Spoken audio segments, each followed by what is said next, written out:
Ah, yeah, yeah, yeah, yeah, yeah, yeah.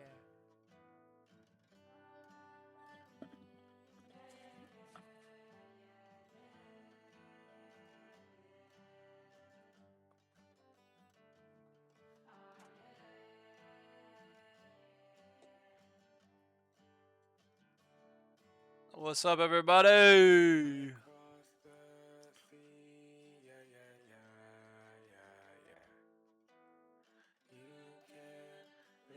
Great EP. Thank you, thank you, thank you, thank you. Check out this glove I've been breaking in, guys. We're getting there. I got blisters on my hand from hitting it with this mallet. I've just been doing this for so long.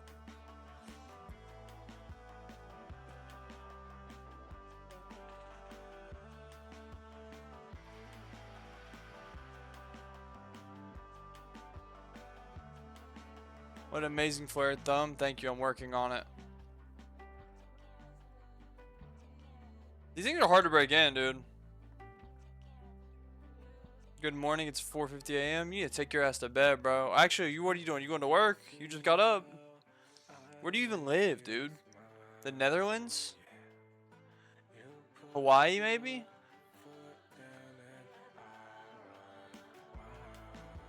Looking slim? I'm literally not, dude. London? Oh, word.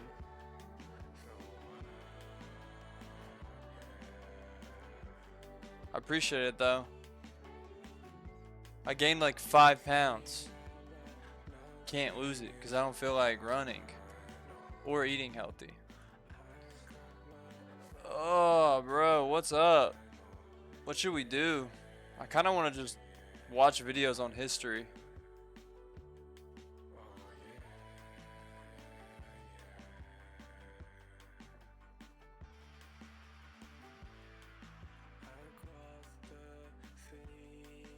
Chinese history? Ooh. I'm not against that. Is it a slow pitch league? Nah, I'm not in a league. We just bought gloves so we can start throwing. I convinced Bepsi to buy one last night. So we'll see.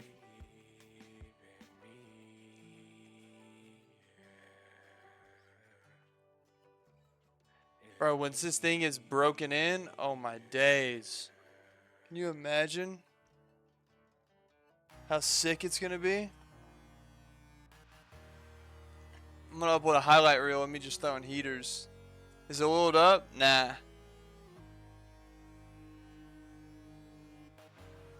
I don't want to put oil on it.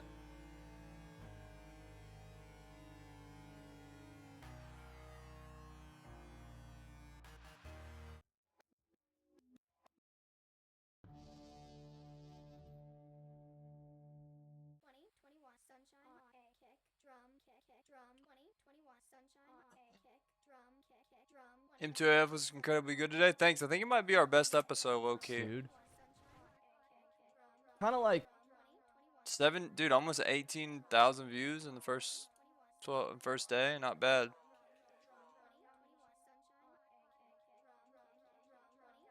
Everyone keeps leaving comments about the name. Like, who cares?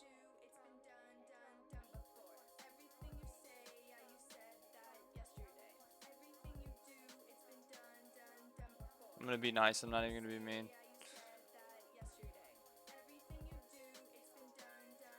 I don't know what I want to do, bruh.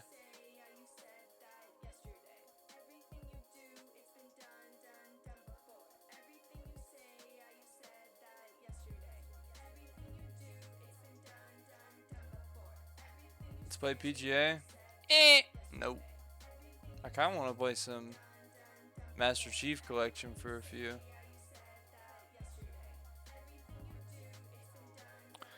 Here's the thing, dude. I'd want to stream more. Every game is boring. Every game is boring, dude. Straight up. So, I probably will not be streaming much.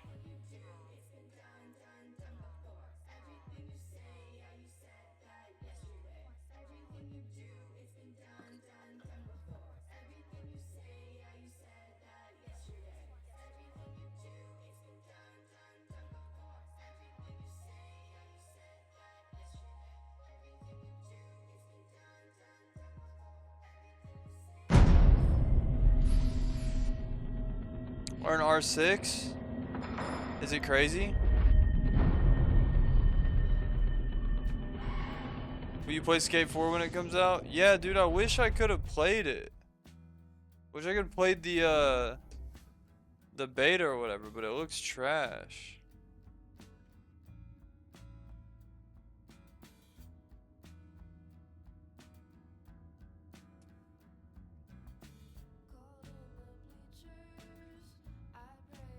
Can I draw you an emote? Of course.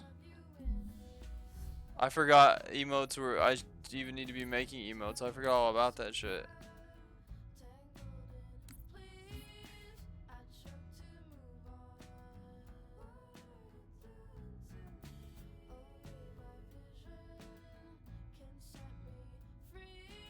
Have an extra beta key? Yeah, let me get that. Can I play it on stream? Can you even do that?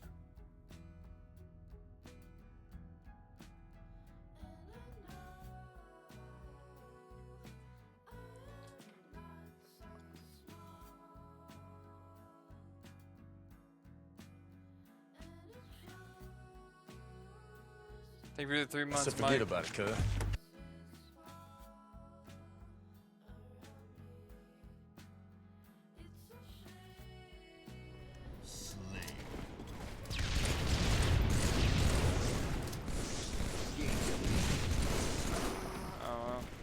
I don't think you can stream it. Wait, how are people uploading YouTube videos of it then?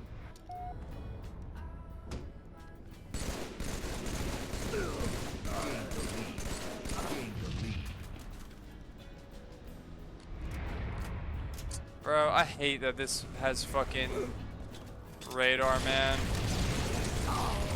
It's not fun with radar, straight up.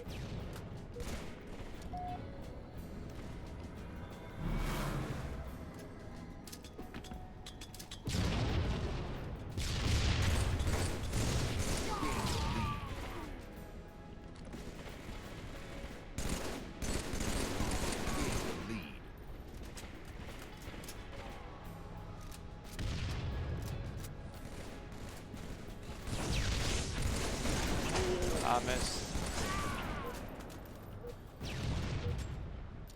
And it's the Billabong challenge, guys. It's to see who can get it the throbbiest in the pool.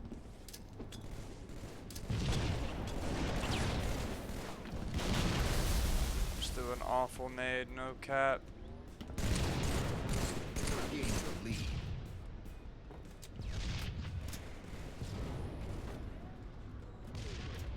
Please give us a fucking playlist with no radar, bro. That guy's one shot as piss. Okay. Does playing this make you feel old? Not really. I love this game, but I wish you could find team hardcore matches, bro. It would be so fun.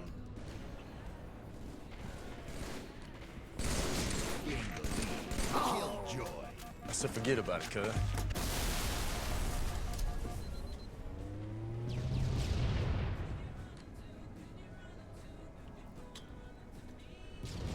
Thank you for the sub, Medicile. Hold on, bro. Where are these bastards? Main ramp, maybe? Oh, whatever. Is matcha really all that? No, bro. That shit stinks. It does not taste good. Anyone telling you it does is lying. So forget about it, cuz. They're lying to you bad, bro. Okay. So forget about it, cuz. Remind me of Adam Scott. Heli! Dude, I need my Heli R. Where's my Heli R? Whatever. Your show with Nick is fire. Thank you, bro. I'll be with some Dylans like Adam Scott, some Dylans and Helis. Have you been enjoying making the podcast? Yeah, dude, it's so fun. Also, it's a web series. I just missed every shot, no cap.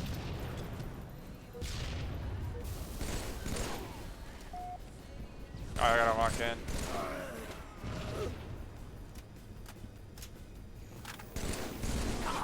Patch. I'm not used to like all the Team Slayer things on the map. I literally like only exclusively played the Team Hardcore playlist when I played this game.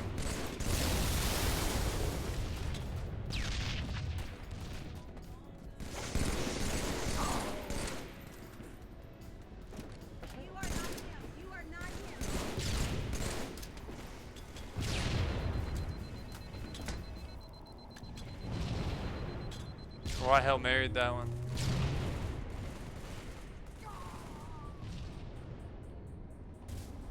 But no, I'm having a lot of fun doing M2AF. It's so fun, bro. To just like do it for an hour I said forget and about like it, cuz. not care that much about what comes out of it. That's kind of the coolest part. Cause I don't really have to overthink it. I can just do it.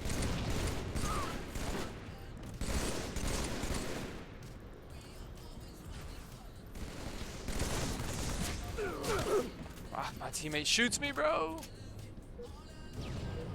We're gonna listen to it? M2AF, man. There's a YouTube channel for it. I have to find it.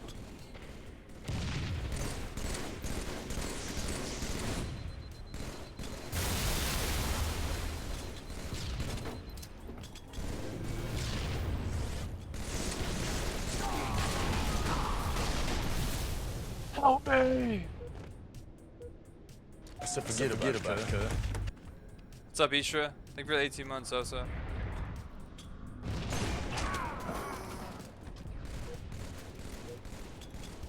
Bro, I need a fucking power weapon bad. I said forget about it, cuz.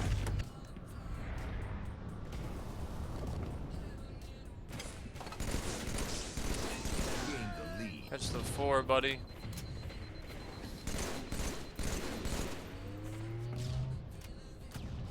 Thank you for the 8 months, Wyatt.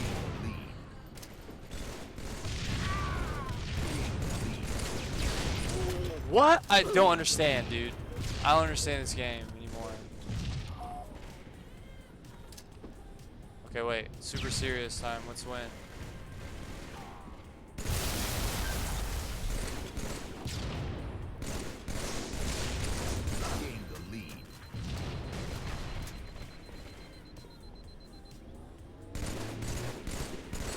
One shot in there. Good job. Let me get this snipe, brother.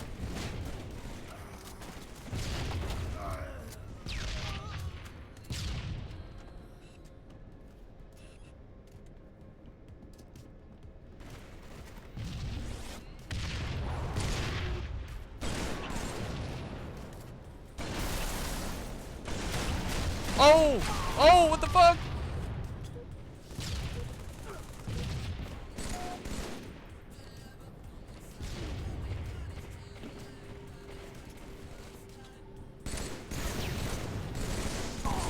Dude, I keep thinking I'm boring people and I just stop shooting.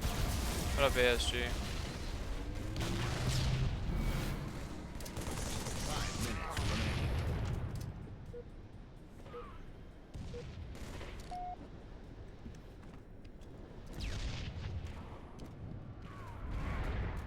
Is it gonna be old cards you think you'll throw in Halo or something at some point? I said forget about it, cuz. Hard to say, bro.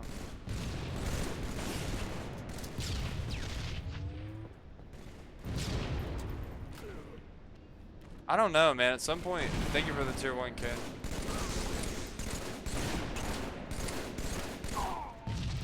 At some point we got to, right? Here, I'm gonna hit a no scope for the last kill. I said forget about it, cuz.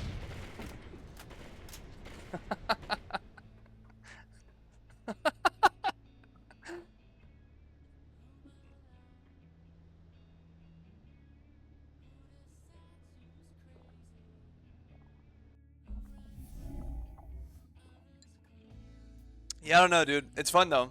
Let's see. Maybe we can hit 100k subscribers one time. At some point. That would be super lit. Damn, 14 assists. Don't make me shoot everything on the map, bro.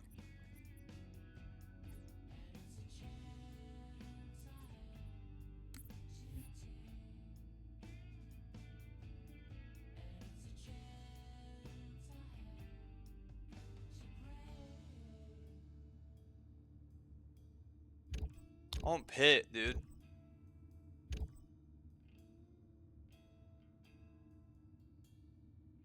Hope the web series format catches on. Yeah, me too. Here's my thing. I feel like faceless YouTube accounts are kind of on the cusp of coming back. So if we do this the right way, I think it could be pretty impactful.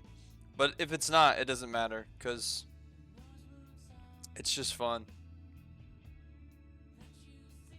You get me? Or it's gonna be fun when we start getting guests on and stuff. We have this idea that we're gonna send guests an Xbox 360 in the mail with like a gamer tag already loaded up on it and everything, and then they'll send it back to us.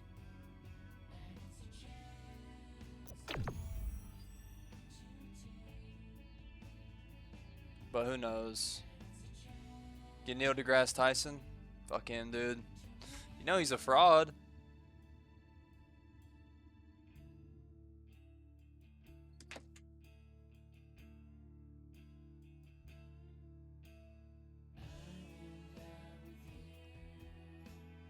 I'm in love with you, so in love. His weight is an issue. That's what I'm saying. It wouldn't be if he didn't lie to our faces about the cosmos, dude. If he could tell the truth about what's out there, it'd be a whole different story. I gotta just put it on my head, smacked it on my tongue, took a video of it. I'm begging him to delete it. Okay.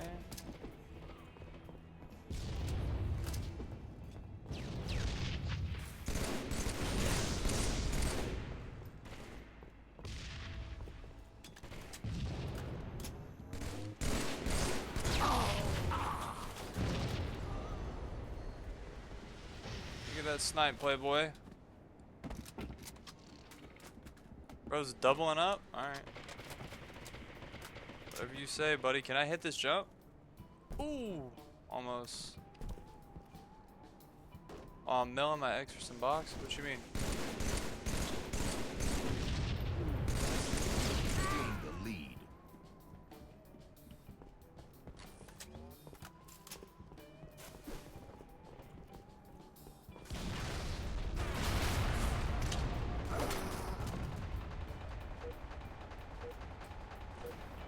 Bro, I need a sniper.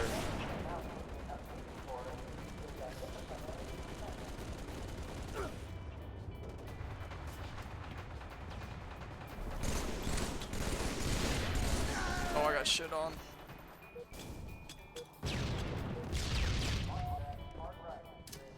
Do you guys like thingamajigs or doohickeys more? Let me know, bro. Let's start some discourse surrounding thingamajigs and doohickeys. Alright, I need to actually try to win. Hold on.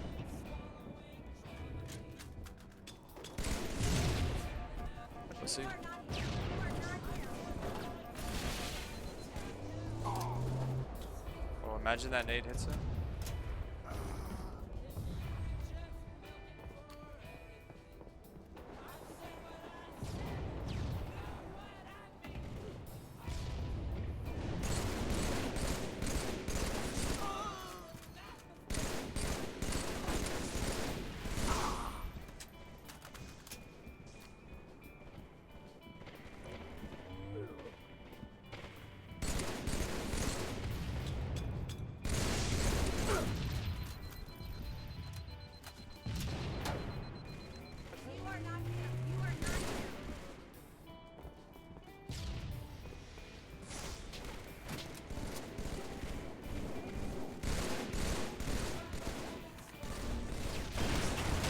No.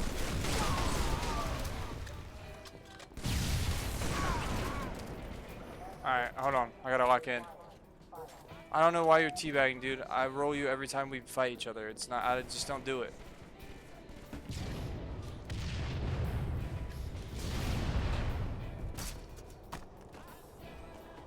What the fuck was that?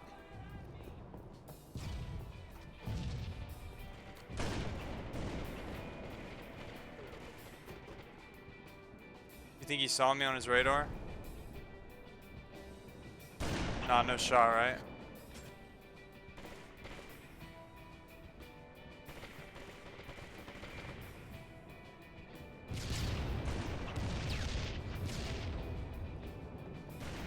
These guys have no clue.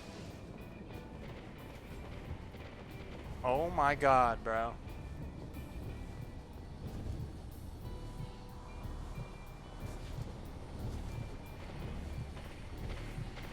Alright, whatever.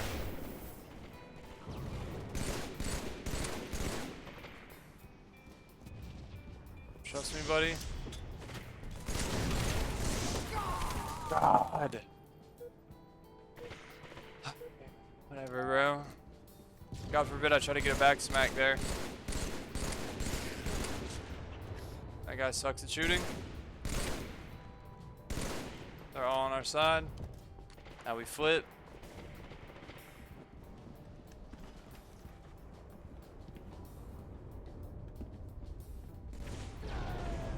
Okay, I like that.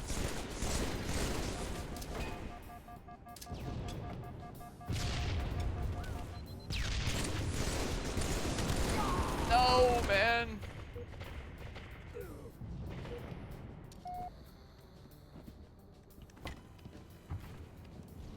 I need a power up him, bruh. I'm literally awful with radar, dude.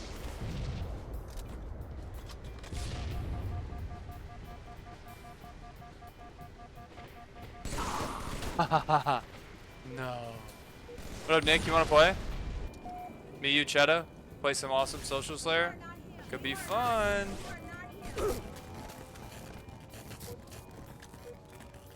What's up, Swizzy Mars? I added you on Xbox 360 today and then removed you because I needed space on my friends list.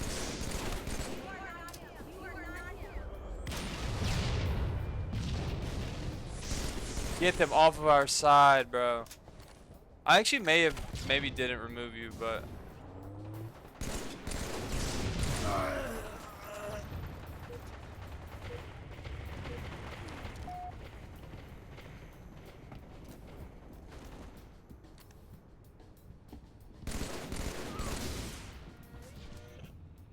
you know what's crazy? If I was really playing this game, I'm better than all these players by a lot.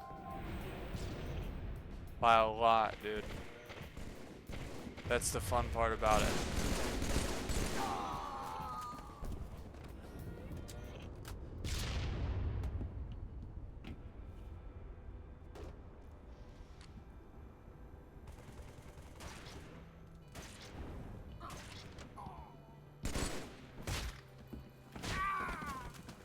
Pussy.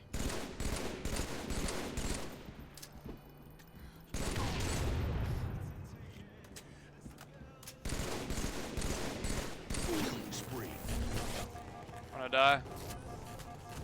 Wait, hold on, I have a snipe, we can bring this back.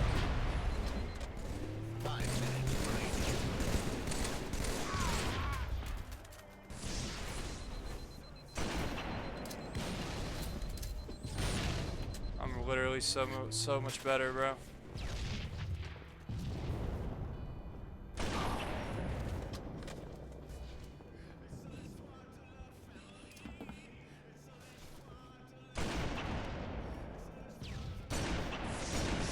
Do one shots training.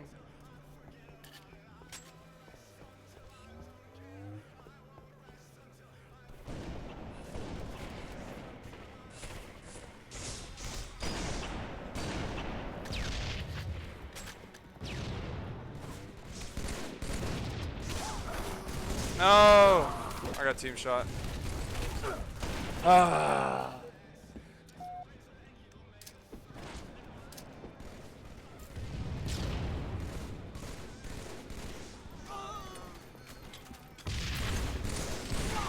Alright, shit on. What up, baby? What up, Jim? You are not him. You are not him.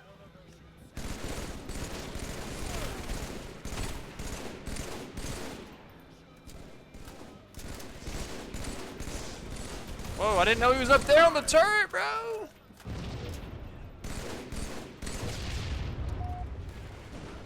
Alright, it's over. It's 3v4 anyway. Whatever. Stop shooting my body!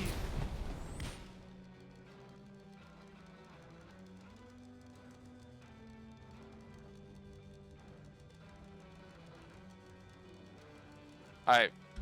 Damn, Adrian and Lewis are on peak. I want to play that, dude. And I want to watch some history videos. I need to learn more about history. I'm trying to bring in a historical element to the podcast.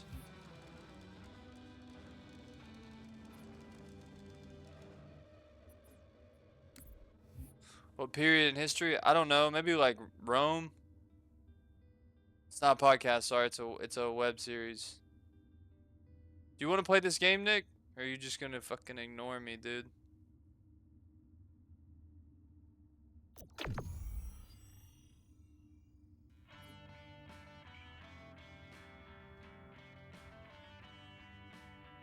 Oh, this map, dude. I don't even know what this is. Maybe in a bit. Okay, bro, you're weird. You're literally so weird.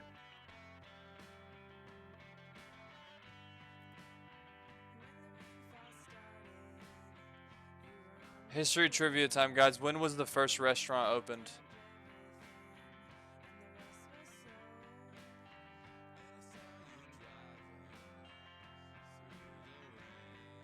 Slayer.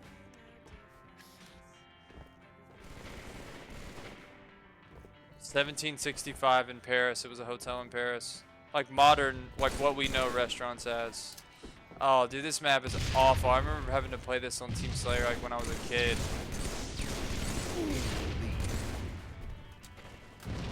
They did eat before that, but like sit down and serve you restaurants, yeah, they weren't a thing.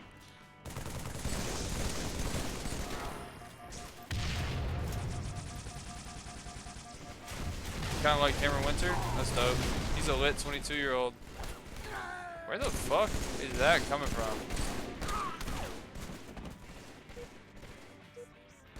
Fast food's always been a thing? Yeah, you would just come get your food and leave, though. Not like sit down and have waiters and everything.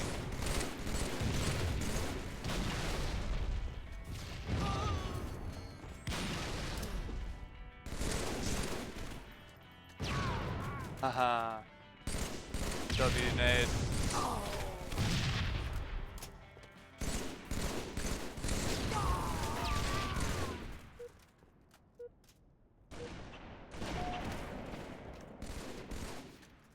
W nade.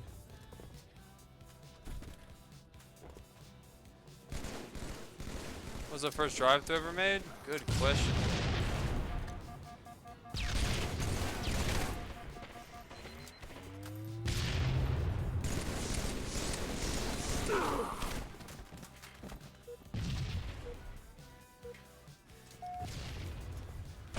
Kids now would never survive Halo 3 lobbies? That's not true, bro. Kids now are worse. What?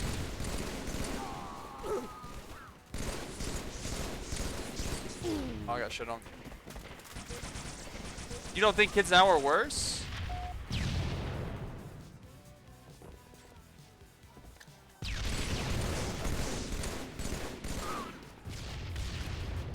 They're way worse, bro. They watch fucking Aiden Ross.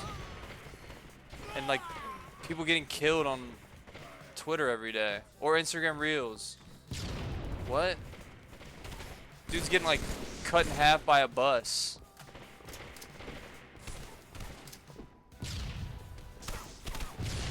I'm getting shot in the back.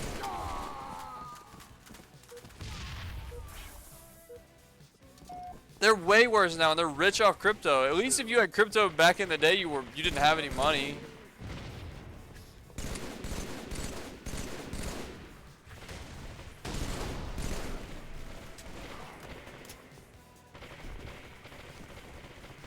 And they're never gonna stop saying the N-word on COD, bro. That literally could not happen. I'm gonna stick this guy. I missed. And did someone say Pack God?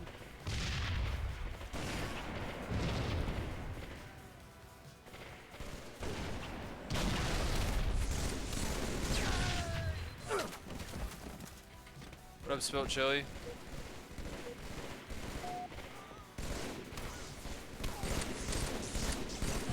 Were you ripping it when you were little in COD lobbies? What do you think, dude? Not the hard R, but what do you think? I was a kid.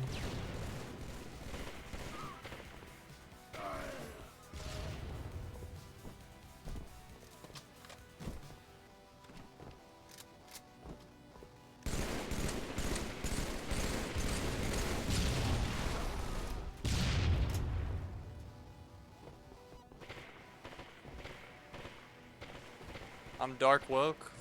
Congrats, bro. I really don't even know what that means. So forget about it, cuz. I think my goat was a perfect angel who never said it. Love that honesty from you. Well, let's be on, like, let's be real people here. Thank you for the 6 months.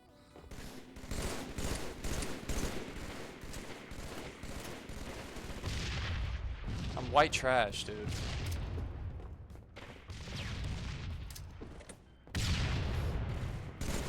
So forget about it, cuz.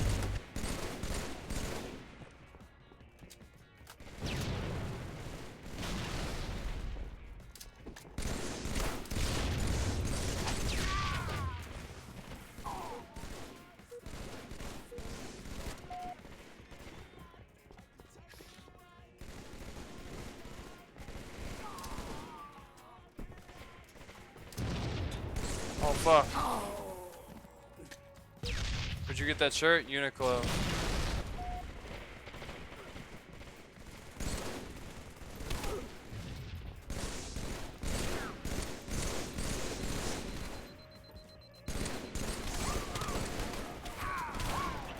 I'm fighting for my life right now, bro.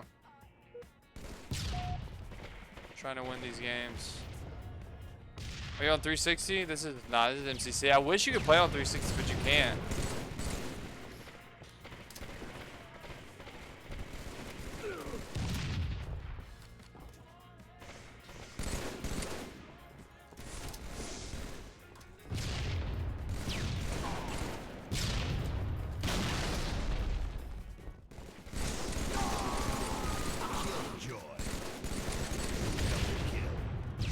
Third one up.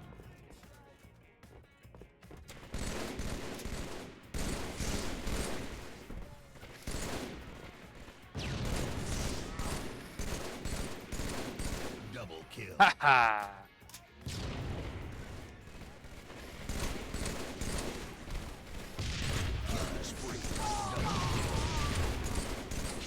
Triple kill. Where's the overkill, man? I don't know where they spawn. Whatever.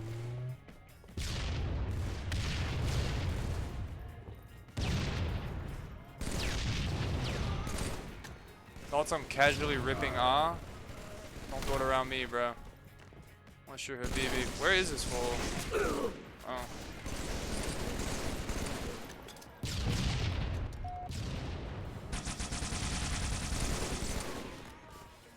5 minutes remaining.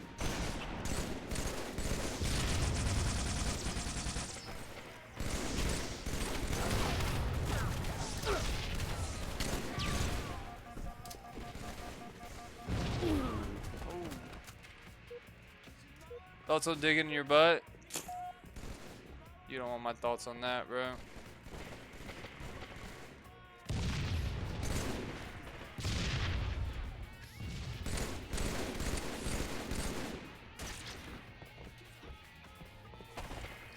I need this guy to hit the last shot so we can get off of this.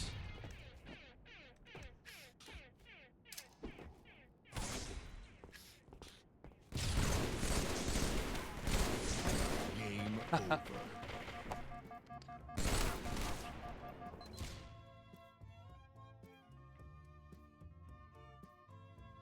Jeff Hardy's Albanian? Is that real? I have no way to fact check that, dude. I'm gonna have to take your word on that. Is he actually? My God. On your honey. Still got that 4-shot. I don't know if you can 4-shot in this playlist. Am I tripping? I think it's 5. Because the damage modifier is not 110. That's why it's not 2-shot beatdown. That's why I be getting hoed on the beatdowns. If you haven't noticed.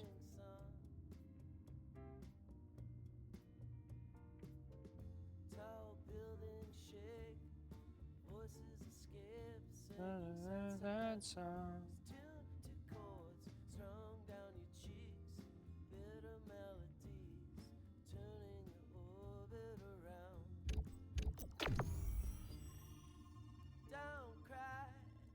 Is Jeff Hardy's pronouns they them? That is progressive as hell from the young man. Well, he's actually like 53, but you get what I'm putting down. That's dark woke. Slayer.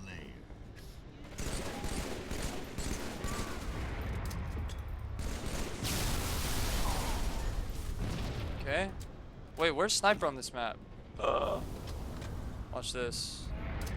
No! I did the wrong thing, bro!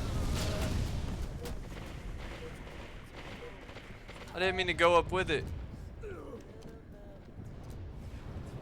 Gadgets versus gizmos? I like thingamabobs better than doohickeys. I like thingamabobs better than doohickeys.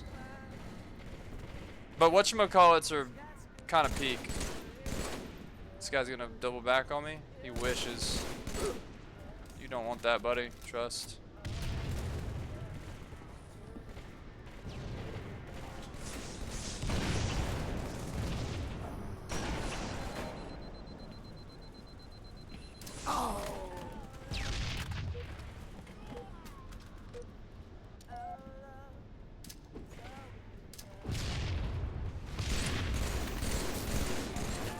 You know they caught me digging in my crack at summer camp. I know y'all remember that. Everyone wants to act like they forgot. That guy just killed himself. W mans.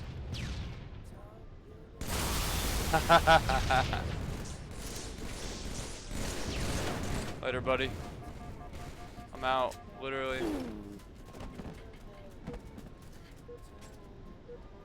I like doodads. I'm not mad at doodads.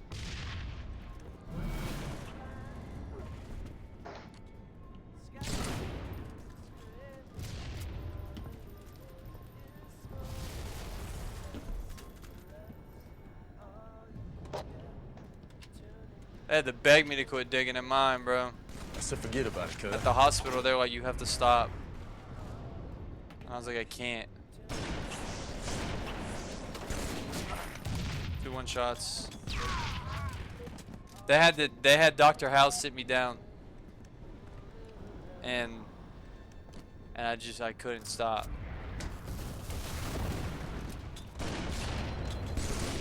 Oh, hell no, boy! Oh, get out of there! Get it out of there, Alex.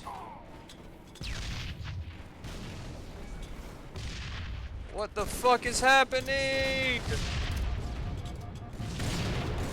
I'm out. Jesus Christ, bro.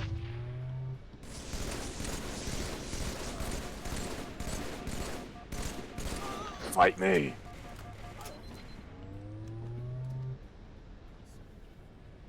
Dude, I finally stopped biting my nails.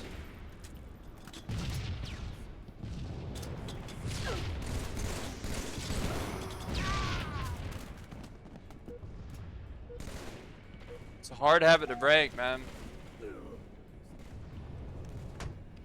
But I did it. I quit for good. That's gonna kill someone, watch. Nope. Imagine though. Stop that! Ah! No way, bro. You are not him. You are not him.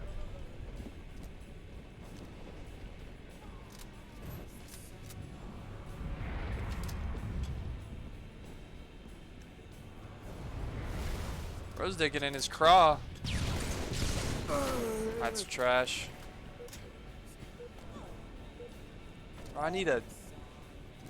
What's chat thinking about chat's thoughts on sink pissing? Do not piss on a sink near me. Why would you even... What's the point in that, dude? That shit is not cool. Don't come to my house and piss in my sink. I said forget about it, cuz. Thank you for the prime. Sink pissing is disgusting. It's not funny. It's not cool. It's just gross. You are not him. You are not him.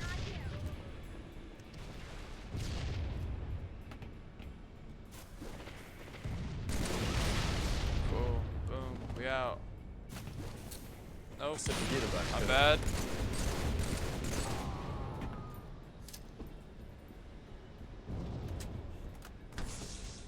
Where is bro shooting me from?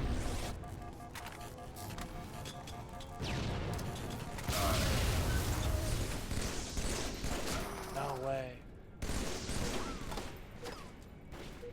Well, it's not your sink? Well, I don't want you doing any sink near me. Sick fuck. You need to use the commode like a normal man.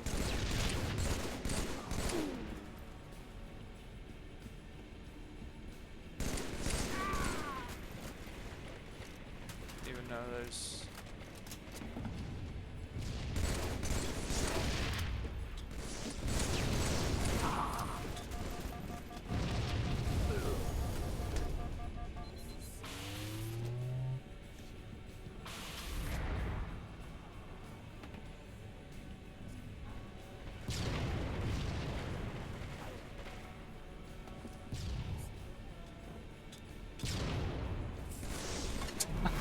fucking miss, dude.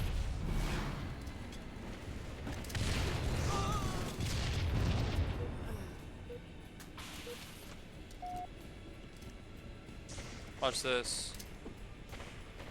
Does it hit? Oh, I'm gonna die. Imagine. Backyard Wiz is goated? Yeah, that's different than pinging a sink though. And I'm on fire.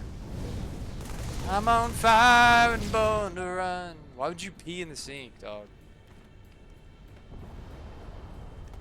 Peeing on stuff is goated though. That's a given.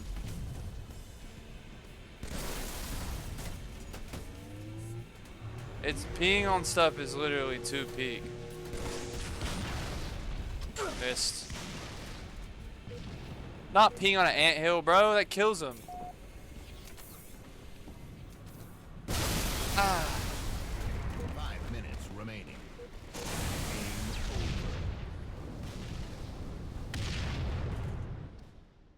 All right, get me off this game. It's not fun anymore. All right.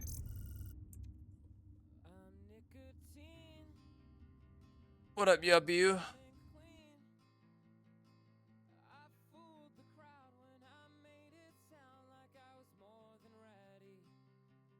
Are they playing fucking?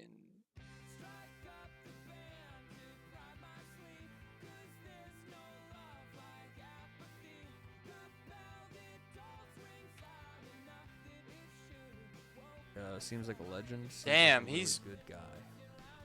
drawing the hell out of that.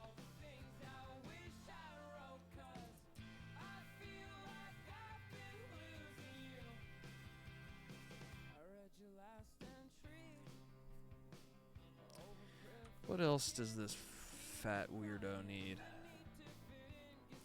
This You like some sink of this piss shame vibe, is you know? crazy. Not gonna Just lie, to it's the really same show it pipes. I off, think you know why that's not creasing. crazy. Really make it feel like he's busting. You're not through washing his your hands in the shirt, pipes, you my know? brother. You're washing your hands in the bowl. You're pissing in the same place that people, like, their toothbrushes are right by it. What are we talking about?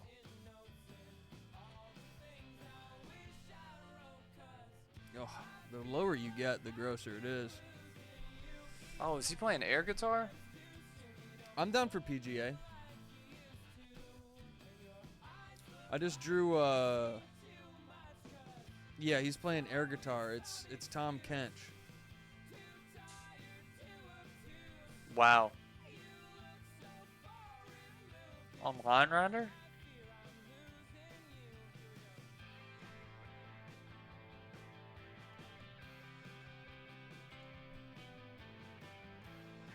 Song? I'm Ready I Am by the format. He's rocking out playing air guitar. Oh wait, Alex, are you still watching? I said forget about it, cuz. Cause you're gonna love this. Check this out. Pops out of a Pringles can. Drives by Tom Kench. All right, there's a middle period where not a lot happens. and you gotta bear with me for a second. But it gets really good at the end. Wow, he's picking up speed now. Why It's is the picking up vortex ramp. speed fast? Okay, and that guy's fighting Godzilla. Is that Stewie and Brian flying on a... Oh Hold on. my I've god. been here before. I've been to this house before.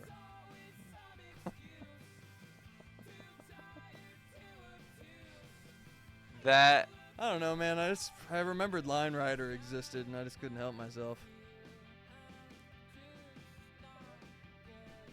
that's unreal, dude.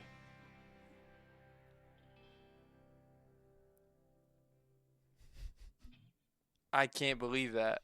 I'm down to play Line Rider though. I don't think I can actually save this. I think this is just. That's it. That's it, folks.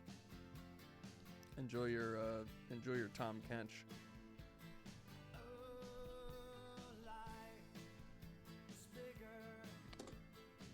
I wonder if I wonder what would happen. How are we doing on? How are we doing right now? 18.5K, guys. Keep watching, keep commenting.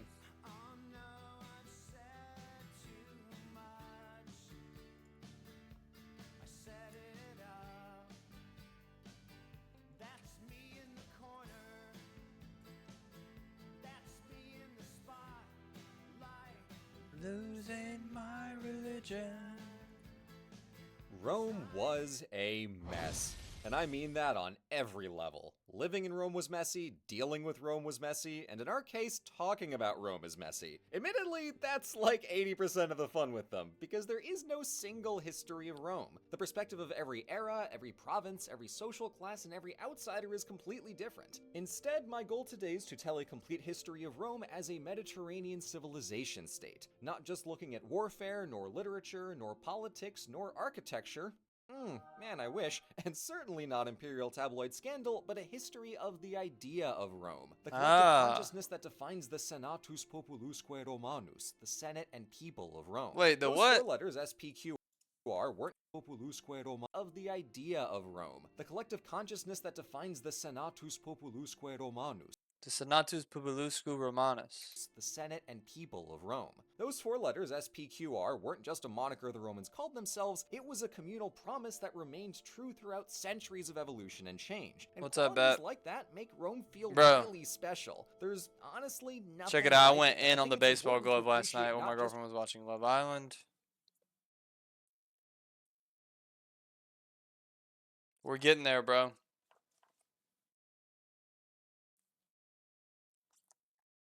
We're literally getting there.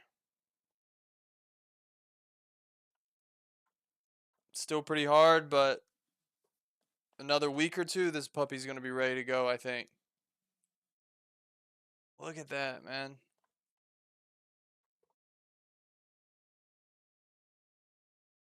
Can't wait, bro. I what can't Rome wait to get a became, toss but in. how much slow, careful, calculated effort was put into its cultivation and preservation. As we'll see in a minute, early Roman history is a notoriously slow burn, as generation after generation dedicated themselves to something they'd never see the end of. And I just think that's really cool. So, as we start from the very beginning of the Roman story and weave our way through 2 millennia of glory, triumph, and deeply hilarious disasters, let's do some history. Rome was not built in a day, but it was built consciously and with intentionality. Roman civilization as we understand it is the product of millions of people, men and women, young and old, weak and powerful, working over millennia to make their culture something spectacular. We can see that they built and accomplished amazing. Oh my god, this shit is 3 hours long. I thought this was like a 15-minute video. Things across 3 continents, but what's less obvious is what they built on. Not literally, mind you, that's usually brick or stone, but what cultural foundation sustains so huge an idea as Rome? That's the kind of question that takes us to the very beginnings of their history as we try to figure out what inciting incident led to all of this. However, any records from the earliest Roman chronicles are agonizingly absent, as the city was sacked and burned in 390 by a tribe of Gauls, so we are instead left at the mercy of Roman legend, completely It was ahistorical and sacked? hella propaganda. propaganda. But despite this rather considerable setback in understanding the earliest roots of Roman history, burned we can it. work with this, because later Romans also didn't know where exactly they came from, and were voraciously curious to fix that. So lacking a verifiable answer, they instead concocted one, consciously and intentionally compiling a Did you ever narrative take out AP of World half-remembered History? No, myths I didn't and take AP historical classes. foreshadowing of the later Rome they knew. And I slept This through web of World folk History tales and US retold and History. refined by centuries of storytellers until their codification around the turn of the millennium is our best source of cultural intent and ambition for the Rome that was to be. So, let's untangle this Roman creation myth to better understand the underlying roots of Rome. If we take the Romans at their word, their origins goeth thusly. 1100 something or other BC, Troy's on fire and one lucky Prince Aeneas escaped. He made his way to Italy with interruptions and won kingship of the plain of Bet, yeah, Latium, send me but that it's not emotes. Rome Thank time you. quite yet. His descendants ruled in Alba Longa, a short way south of the Tiber River, for 4 centuries until the Alban king Numitor got deposed by his brother Amulius, who made Numitor's daughter Rhea Wait, so he got deposed by his brother Amulius? Removed from office.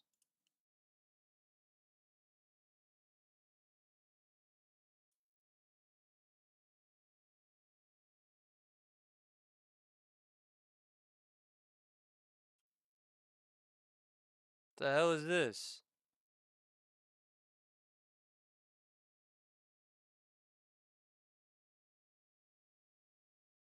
Guess that is me. I don't wear my hair like that, but I like it. Maybe I should start. Sylvia, a Vestal virgin, to ensure the bloodline ends with her. This was always a failing strategy when Olympians were afoot, and sure enough, the war god Mars slid in to give her twin sons Romulus and Remus. Amulius Romulus and Remus were the first kings of Rome, yeah? demanded they be killed river style, but they were saved at the banks of the Tiber by a she-wolf, who then nursed them through early childhood before they were That's what it was. They believed that they were raised by wolves. Push your hairline back. It's okay.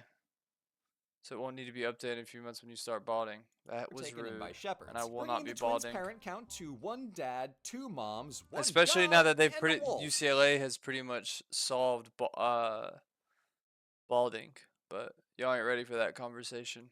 They grew up and deposed that nasty awful Amulius, and later set about founding a new settlement along the Tiber. A brotherly quarrel escalated as they were plotting out the course of their new walls, and Romulus killed Remus in the first but distinctly not last Roman-on-Roman violence. That, kids, is why it's called Rome and not Rheme. With his kingship secure and the city founded in the year 753, Romulus got to Romulus killed Remus. No. populating his new town, so he welcomed bandits, exiles, and other such ruffians, and then captured the Sabine women en masse to ensure Rome would have He heirs. slimed him. Unlike Rhea Silvia, we He can't all backdoored be his slammed partner. by the god of war, but the Romans sure learned from his example. Romulus also implemented several core features of Roman society: the tribes, patrician and plebeian classes, marriage laws, the patron-client system, even the Senate arose as if spring Inventing classism with patricians? What's that? What's a patrician and a plebeian? Formalizing marriage, making social dynamics of patrons and clients. fully formed from the head of Romulus. After him, 6 more kings ruled over Rome, the last 3 of whom were from the Etruscan Tarquinii clan, and the very last was Tarquinius Superbus, aka Tarquitarch Superbus, who was a total knob. His incessant assholery enraged the Romans into throwing their very first coup d'etat, very exciting, ousting Tarquin and establishing Rome as a republic in 509 BC. From there, the Italian peninsula was destined to one day fall under the stunning force of Rome's military and kick-ass civic institutions, and the whole Mediterranean would undoubtedly be next. This origin story is dignified, tidy, a little self-indulgent, but above all else, convenient. So let's go through this and, rip it apart.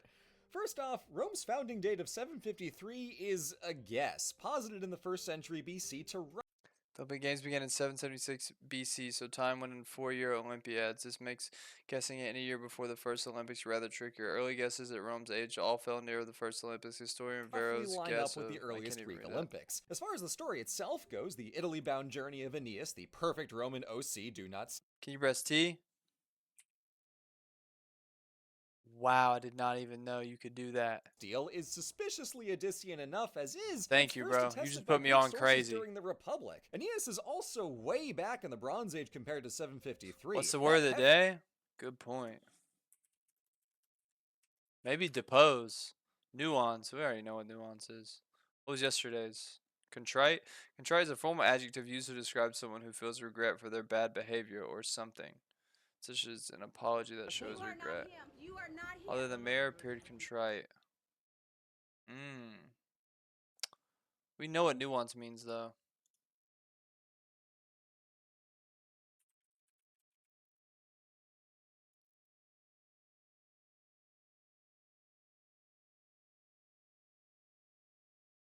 The 4-century gap between Aeneas and Romulus went largely unexplained until Dionysius of Halicarnassus seemingly invented the entire concept of the Alban kings in his Roman Antiquities from the 1st century BC. The kings What? of Alba Longa You are have not very him. You are little not him. characterization, and some can be mapped onto nearby Latium place names, so it's not a stretch to think Dionysius decided that hill over there is totally derived from this ancient king, you guys. I promise. Don't Google it. I promise. Please? Please You don't are not investigate him. it. You are not It's only him. when we run into the twins' backstory that the Alban kings Numitor and Amulius actually do anything. The boy's story is overtly mythical, and even Livy questions Oh my Mars and God, the they're wolf, sucking but from the what might teat of be that less wolf. believable than You are divine not him. parentage You are is the not idea him. that 7 kings ruled Rome for a combined 244 years, which requires an unbroken string of 735-year reigns on average. That is a royal Damn. runtime matched by only 2 emperors before the fall of Western Rome. And yes, that of all things is where How did I people draw live the that long realism back line. then? Because each segment of the story feels abundantly retrofitted to clean up a messy set of chronologies between key events. The well-known establishment of the Republic in 509, the vaguely understood foundation of the city in the mid-700s-ish, and the heavily mythologized Trojan origins of Aeneas back in the Bronze Age. Everything else is just narrative scaffolding. Republican-era Romans wondered aloud how exactly their history could fit 2 founders in the same folk tradition, and it took until the Augustan period to square all that by having Aeneas found the Roman dynasty and Romulus build the city itself. Other classical states didn't struggle this much with contradicting narratives. Athens certainly didn't mind having multiple founder heroes, and one of them was Theseus. Ugh. But in the 1st century Who the BC, fuck is Rome Theseus? took an Why is there? organic story- Why is Theseus? Why is that gross? What's wrong with Theseus? storytelling tradition was Theseus much with Theseus. Ugh. Greek But in the 1st hero? century BC, Rome Y'all know about all this? Is this boring? I need to know about it. took an organic storytelling tradition and forced all It's those fuck disparate Theseus, threads I to play by guess. history's rules. One continuous narrative. It didn't need to be what we would call factual, it just needed to fit. Of course the Alban kings were retconned into existence to tidy up the timeline. Aeneas and Romulus are the only 2 who narratively matter. Rome's legendary origins only needed to make sense to the Romans, and in the absence of records from before Rome's first sack in 390 BC, that's the closest thing to a primary source we have. As pure history, it's bound to leave us wanting anything more substantive, but as an artifact of their culture, this origin tells us everything the Romans needed to know about themselves and wanted anyone else to know. Their heroes are divine descendants of Venus and Mars. Their lineage runs back as far as anywhere in Greece. They come from disparate places and backgrounds. Civil war is in their blood. They 100% have a wolf kink, and they kill tyrants. That's Rome. Everything else is Livy's filler arcs. Now, for a Guys, I need supposedly- you taking notes. These will be on the test. What we've covered in the past 8 minutes, I'm going to go ahead and tell you there will be a couple of questions on the test. So take notes, guys. ancient story, 2 of Romulus' deeds point decidedly forward. Oh, and Kenny, if I see your phone again, it's mine. If I see it again, it's mine. Put it away.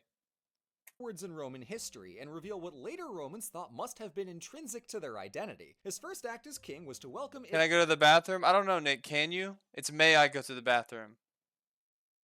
And yes, you may. Italy's dispossessed and outlaws as Rome's citizens, which may seem rather unheroic on the face of it, but this reflects Rome's most peculiar trait, its openness to cultures and people. Rome, of course, thought that it was the best civilization ever and made that known loudly and frequently, but Rome took good ideas wherever they found them, and was willing to let any barbarian become What did you just pull out of your backpack, Nick? Give it to me. Give it to me. You can have it back after class. You're not going into the hallway with that. Give it to me. Give it to me or you're not going to the bathroom. I'm not doing this with you. I'm not doing this with you again. Romans so long as they took on Rome's customs and learned Latin. Romans always started as outsiders, be they exiles from across Italy or refugees from far off Troy, supposedly. Rome was also remarkably comfortable Who with the hell just yelled penis? I heard someone yell penis in the back of the class. Who yelled penis?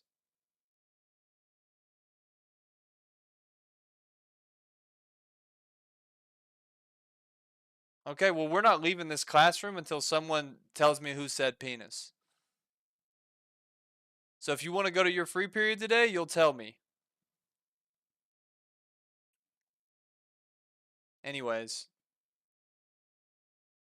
Citizenship to freed slaves, a quality the Greeks absolutely did not share. This seemingly undignified story actually enshrines the idea that regardless of social class or cultural boundaries, it was possible to become a Roman. And that idea is the stuff that pan-Mediterranean civilizations are made of. But alongside Rome's great aspirations, their deepest anxiety is also present in the Romulus story, as their ruinously blood-soaked hobby of civil wars finds its start in that fratricidal founder. Rather than being intended as justification to go out murdering as if they needed that, this looks like the closest thing to Rome's original sin, the foundational crime they will be doomed to repeat over and over and over and over and over for more than 2,000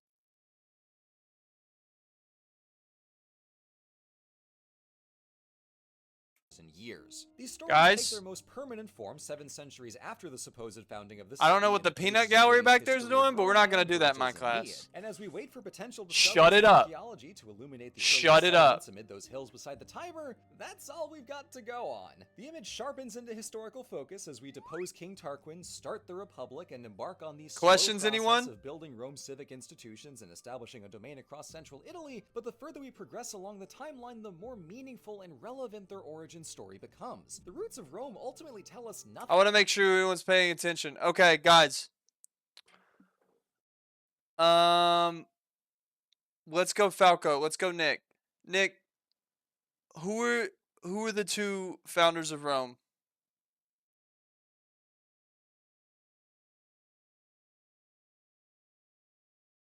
Anyone? Anyone want to answer? You got to raise your hand. That is absolutely right, Toby. Remulus and Romulus. Raise your hand next time. And Toby, what were they raised by?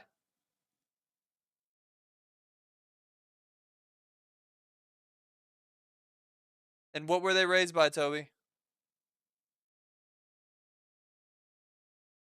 Wolves, something we have in common. Thank you. Thank you, Toby. Now, guys, if we could all be more like Toby, the grades would go up. The grades in this class wouldn't be an issue. Nothing about the earliest Romans, if they even called themselves Romans, even came from Troy, even had kings, even did any of the things their myths take for granted. But this One more question. And when was the Republic of Rome established? Let me see some hands. Let me see some hands.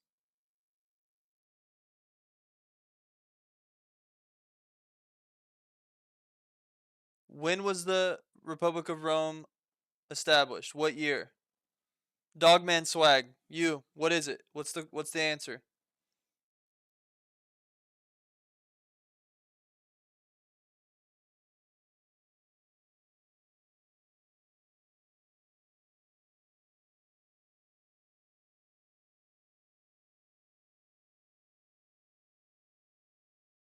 Actually, I don't even know that. I think it's 709 BC.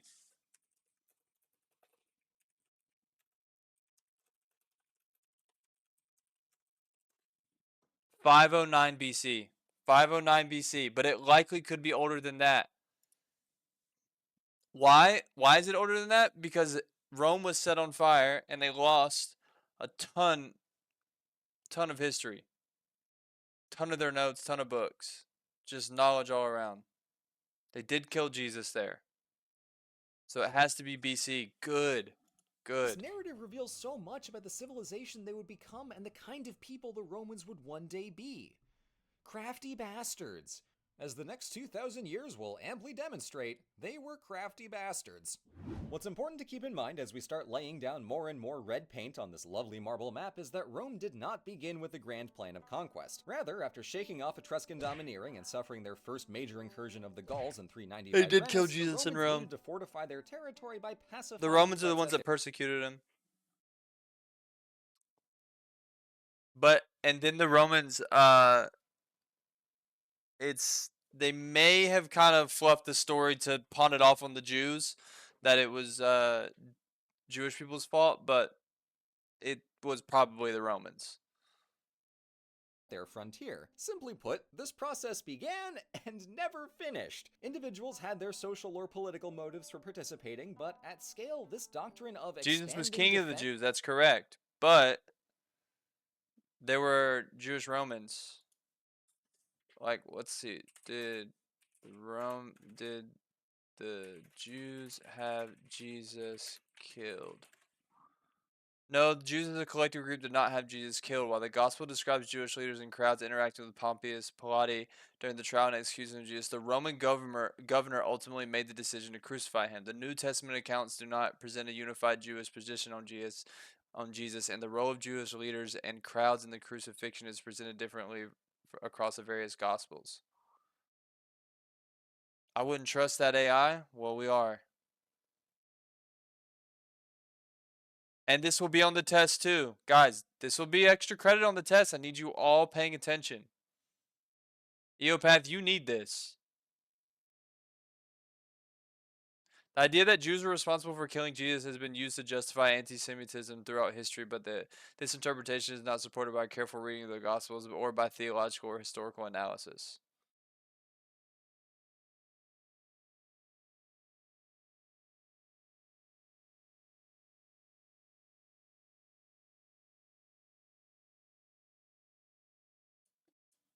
just kept on expanding. Rome did not have some 53.5-step plan for Mediterranean domination imposed from the top, but Jesus was disliked by Jewish people because he claimed to be the Messiah, and Jewish people didn't believe them. That is true. They actually thought that the Messiah would have been much more militant. They thought he was going to be a warrior. They didn't think that he was going to be like Jesus. Good point. Hey, that's what I like to see. This is discourse, guys.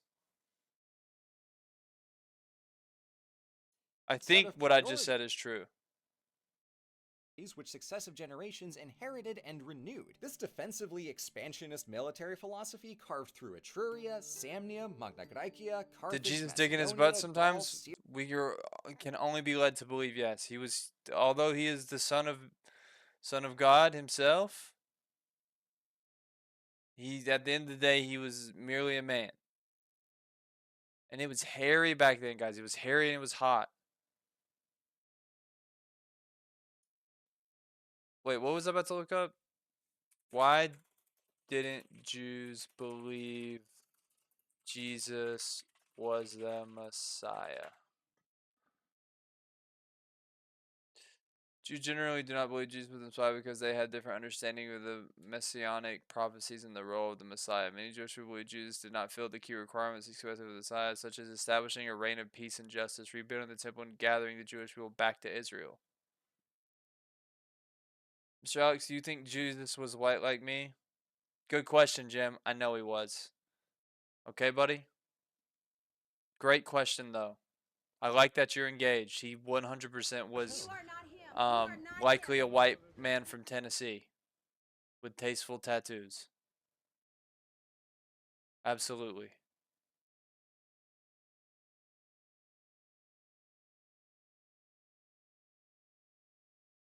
Now let's keep going. Syria, Egypt, Germania, and Parthia. There would always be another enemy to fear. But we're getting ahead of ourselves. Rome handled its enemies one at a time, and so will we. A majority of Rome's early history was simply a spirited back and forth between its neighbors, the Etruscans to the north, the Samnites to the south, and later on, the Greek colonies of Magna Graecia to the way further south. And by spirited, I do literally mean they were stabbing each other with spears. While all of this neighborly, murdery business was going on, the city of Rome was building itself up both physically and institutionally, with walls, streets, a sewer system, Thank you for the 6 months, Hex. buildings, a governmental system reminiscent of the Greek polis system, and a religious system reminiscent of the Greek pantheon. Man, that Greek influence really got in there early. Institutionally speaking, by the time they kicked out Tarquin and swore never to have a king again, a lot of the mechanics of the Republic were already in place, like the Senate, the patrician nobility, and the citizen assembly. The transition to a republic was really more of a reorganization of authority than a political revolution or anything like that. Broadly speaking, the whole idea... Guys, I want you to take note of what he just said,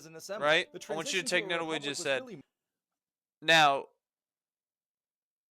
I'm going to ask you a question here. Was the transition to a republic a reorganization of authority, or was it more of a political revolution? Who can tell me that? I need to see some hands. Type 1 if you're raising your hand.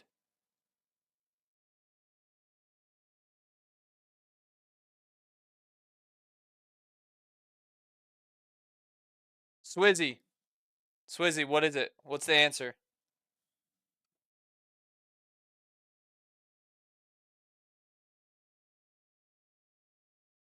Authority? Thank you.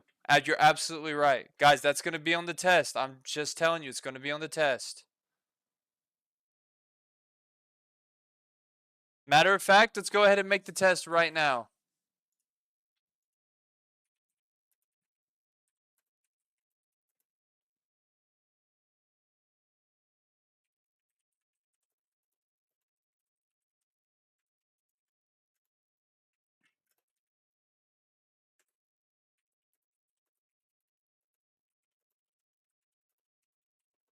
Leaders of Rome. Which one killed the other? For who were they raised by?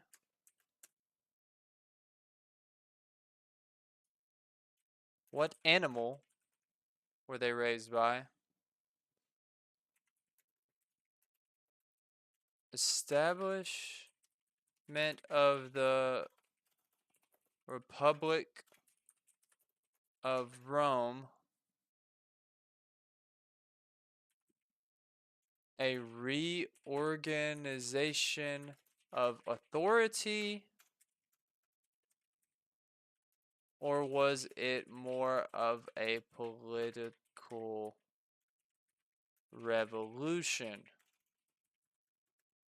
Number 6, was Jesus a white man from Tennessee?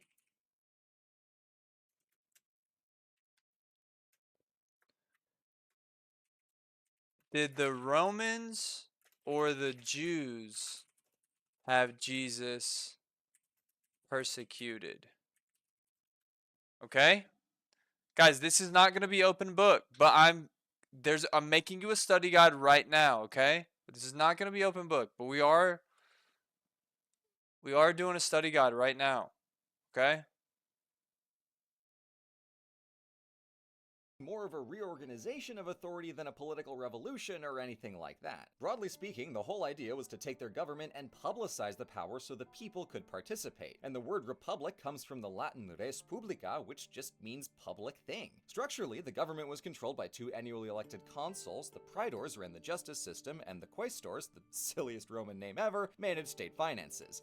Ran the public thing. Structurally, the government was controlled by 2 annually elected consuls, the praetors ran the justice system, and the quaestors, the silliest Roman name ever, managed state finances. The aediles were responsible for the state of the city, so they handled food, games, infrastructure, all that jazz. The Senate, though it didn't technically legislate anything, published opinions on policy that were often very quickly put in place by their respective officers down the chain. Almost all of these magistrates and senators in the early republic were of the patrician nobility. If you happened to be one of Rome's many plebeians, you might have rightly felt a little left out of the supposed res publica. The plebeians unsurprisingly wanted political and social rights, and they were determined to acquire them. So on any given season of campaigning against Rome's bothersome neighbors, the plebeians, who composed the majority of the army, simply went on strike. They'd just go sit on a hill and wait until the Senate granted them the right to army, given season of campaigning, wanted political and social rights, and they were determined to acquire them. So on any given season of campaigning against Rome's bothersome neighbors, the plebeians, who composed the majority of the army, simply went on strike. They'd just go sit on a hill and wait until the Senate granted them the right to marry patricians, or to have their own government positions in a special assembly, or to elect their own members of that special assembly, or to serve as consul. And then by 287 BC, the plebeians and the patricians were equal in everything but name.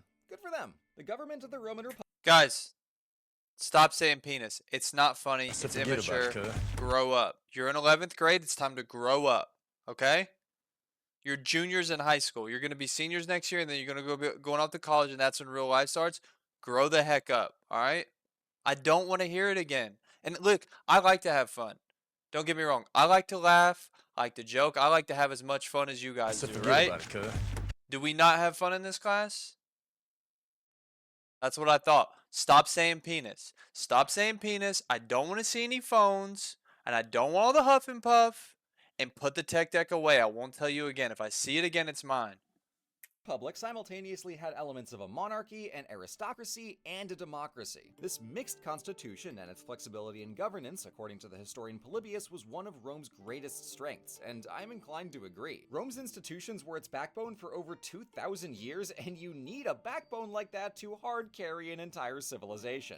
Okay, enough of the politicky stuff, back to the stabby stuff. Now, like I said, early Roman Republican history is a notoriously slow burn. The struggle for plebeians' rights took over 2 centuries, and conquering the Italian peninsula was similarly slow going. Rome was intent on being careful, taking small steps, and taking its time. Compare this to the aftermath of the Macedonian conquest happening just a short ways east. When you go too far too fast, things tend to fracture. Rome spent most of the 4th and early 3rd centuries fighting with various neighbors and working its way down to only the CC. If you fart again, if you have gas, go outside. If you fart again, that's detention. 3 days. I'm not kidding. Because you keep doing it. You keep doing it. Moss can't breathe. You're sitting in front of him. He's trying to pay attention. He actually cares about his grades. Stop farting. If you gotta go, go outside. the Bay of Naples. That's a pretty short way to go in so long a time. Call it The careful, hell did you call eat, it as CC? fast as a small state like Rome could hope to go anyway. Either way, it worked. Key to Rome's military strategy was that aforementioned doctrine of expanding defense. Essentially, Rome would never be so brash as to go out and attack someone. Good heavens, no. Rome had the good manners to only fight in self-defense, and they knew that their gods would only grant them victory if their war was a just and pious war. But if Rome suspected that someone was going to attack them, Rome would absolutely shoot first. Defensively, of course. A preemptive retaliatory strike, if you will. And that is how you go on to conquer the entire world defensively. By 280, Rome had successfully yoinked all of Samnium and proceeded to set its sights at Magna Graecia in southern Italy. Magna Graecia, not being the biggest fans of the Romans and wishing to keep their land, thank you very much, sent for help from Greece proper, and they brought in the big guns. Specifically, they imported the Hellenistic King Pyrrhus of Epirus. Pyrrhus fought 2 battles against the Romans, and even though he won both of them, his losses were so devastating that he bailed on the campaign. After a detour through Sicily, he fought the Romans again, lost, and went home for good. Pyrrhus's abilities to win battles, coupled with his inability to not burn through a third of his army in the process, is what gives us the term Pyrrhic victory. So, good on Pyrrhus for eternally tethering his name to the military equivalent of pulling 5 consecutive all-nighters to cram for a test. Yeah, it's a win, but was it worth it? Scott, you may be excused. Good luck with the volleyball game. Play your heart out. So with pretty much no one left to Tarzan, quit joking around, buddy. Hey, I like you. I don't like what you're doing right now. I don't like what you're doing right now. Pay attention. protect Magna Graecia, Rome proceeded to swoop in and colonize all over. Who the hell's eating Funyuns in the back? Give him here. Give him here. Yep, those are mine now. That's my favorite. Yep, those are mine. Give him here. Give him here. Those are mine. Over the place. And unlike No more those who food. employ the Hey, if you don't have enough for everyone, don't eat it. I don't want to see it in class unless you have enough to go around. And that's an individual sized bag of Funyuns. You know, there's maybe 10 or 11 in the bag total. There's 23 kids in this class. Okay? It's not enough to go around. The math's not mathing. torch it and start over method of conquest, the Romans had a political motive to be kind-ish toward conquered peoples, keeping existing systems in place and not rocking the boat too badly. Except for this next example, from a rather salty chapter in Roman history, the Punic Wars against Carthage. The first war can be roughly Guys, pay attention now. We're getting to the part of the Punic Wars. I need everyone locked in here because this is going to be on the test. attributed to a miscommunication with some Sicilian pirates. While Carthage and Rome may have been destined to fight each other at some point or another, they ultimately came to blows on account of both being called into Sicily to settle a fight between the city of Syracuse and some rowdy pirates. Rome and Carthage kind of just tripped. Who the fuck said penis? Excuse my French. Who said penis? Toby, out. I'm done. No, go to the office. Out. Out. I'm done. I'm done, Toby. I'm done. You do this every time you're a good kid and you let others around you influence you. And I know you're bright and you're so bright and you have such a good head on your shoulders and you do this every time. I know. I've got it. I got to make an example out of you. Go. Go. And CC, I'm not going to tell you again.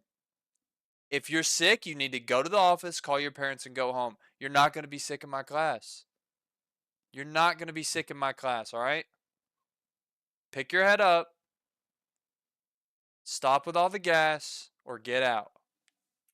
Face first into war and spent most of the 23-year-long war not actually fighting each other. The issue was Carthage had been a long-standing naval power in the Mediterranean, but Rome had no navy to speak of, so Rome really needed a navy, and quick. This is another of many instances of Rome adapting to situations scarily well. Say what we will about Rome, and boy is there plenty, they were immensely clever and had a great habit of taking good ideas, methods, technologies, and techniques from other cultures and using them to great effect. In this case, the Romans found a few beached and sunk Carthaginian triremes and quinquiremes and proceeded to reverse engineer an entire fleet of ships.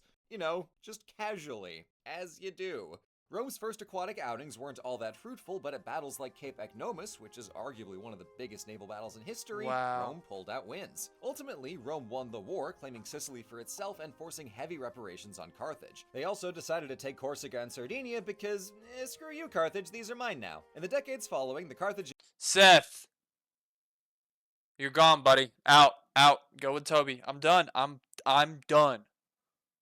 I'm done. No more. Stop saying penis in my class. Don't say ooh. No. No, no, no, no, no, no, no, no. Guys. No. Stop saying You ooh. are not him. You are not him. I'm done, guys. I'm going through a breakup. I'm not having the best time at home, and I have to come here. And guys, it's 8:45 in the morning. It's the first class of the day. Please. Please, okay? Carthaginians, led by the general Hamilcar Barca, colonized the seaside coast of Hispania, or Spain, largely for the purpose of mining silver to pay their Roman reparations. Little did Rome know, Hamilcar, his son Hannibal, and the other Carthaginians in Spain were furious over losing Sicily, Corsica, and Sardinia, and had been casually scheming to completely destroy Rome for almost 2 whole decades. In 219 BC, Hannibal sacked the Roman allied Saguntum in Spain, and Rome, defensively of course. Alright, guys, just caught quiz if you're listening. What year did Hannibal sack the Roman allied Saguntum in Spain and Rome defensively, of course, and declared war? What year was that? Type 1 if you're raising your hand.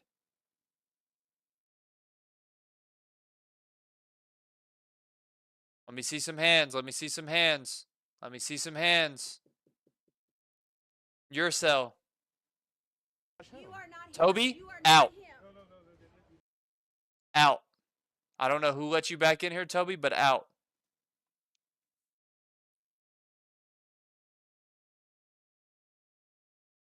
Kyle, go. Answer it. What's the answer?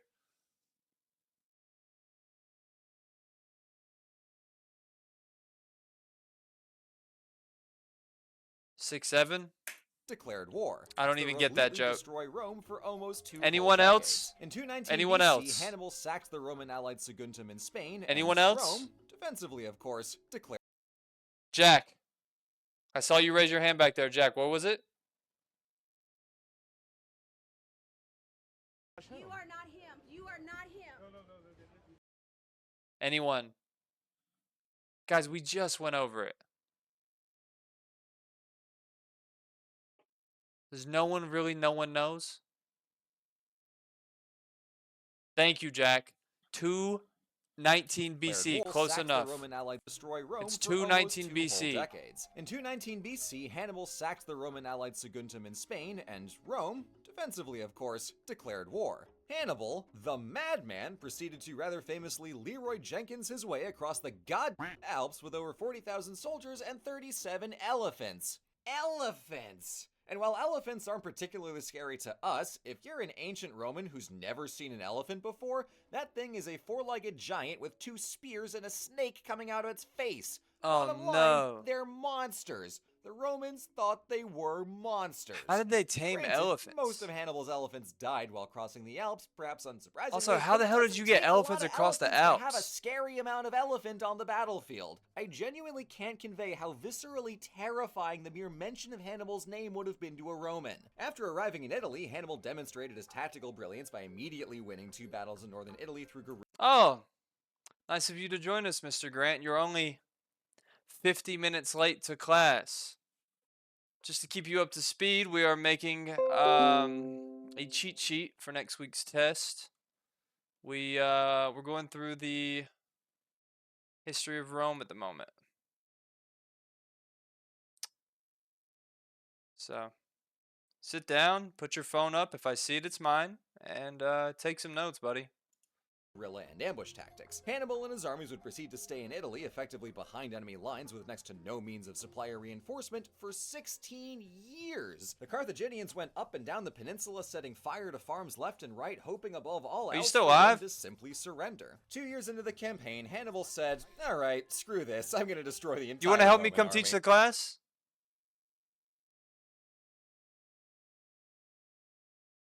You want to be my TA for the day, dude? Let me know.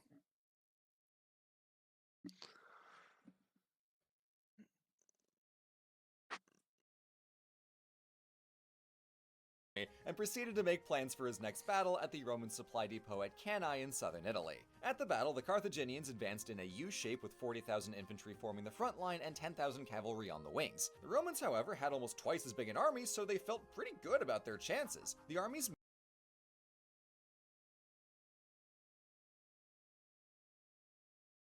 met, and as the fighting progressed, the center of the Carthaginian line fell back. and the Jack, Romans Jack, listen. Hey, buddy, look. I love what you're doing. No one likes a rat, all right? I heard Seth come back into the classroom and yell penis. I'm going to take care of it, all right? I don't need you to tell me, all right? No one likes a snitch, okay? Matter of fact, that's 3 days detention. Look, hey, you got to learn. No one likes that. If you don't learn now, you're going to learn later the hard way. pushed forward, hoping to break the retreating line. Except at that moment when they all rushed in, the Carthaginians' African infantry and famed Numidian cavalry Guys, advanced get on the Seth, flank. get out. Get out. That's disgusting. You know what? I'm going to get you out myself. Enjoy the timeout, Seth. Yep. Enjoy the timeout. Thank you, CC. And effectively enveloped the whole Roman army. From there, it was a bloodbath. Estimates are all over the place, but the gist is that most of the 80,000 strong Roman army was killed outright and the rest were imprisoned. It was the single greatest defeat that Rome ever suffered in its history. And Hannibal hoped that a shattered and dismayed Rome, having lost 16 legions in the entire south of Italy, would surrender at once. Rome's response was simply, "See you next year." Okay, question, guys. Question. One of your quotes is going to be the official interview Twitter soon. Thank you. Who did Rome lose to in the south of France? No, press one if you're raising your hand. I need to see some hands. I need to see some hands. Spinos. Spinos, go. Who is it?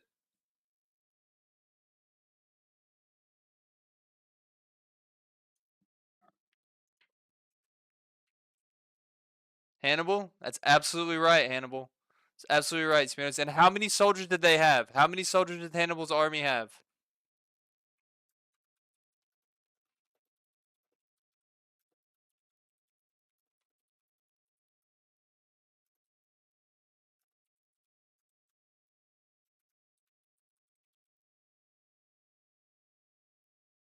And it spent the entire winter raising more arms. Rome was having lost 16 legions suffered in its history. And Hannibal hoped that it was the single 80,000 strong Roman army was killed outright and the rest were imprisoned. Sorry, and how many Romans were killed, guys?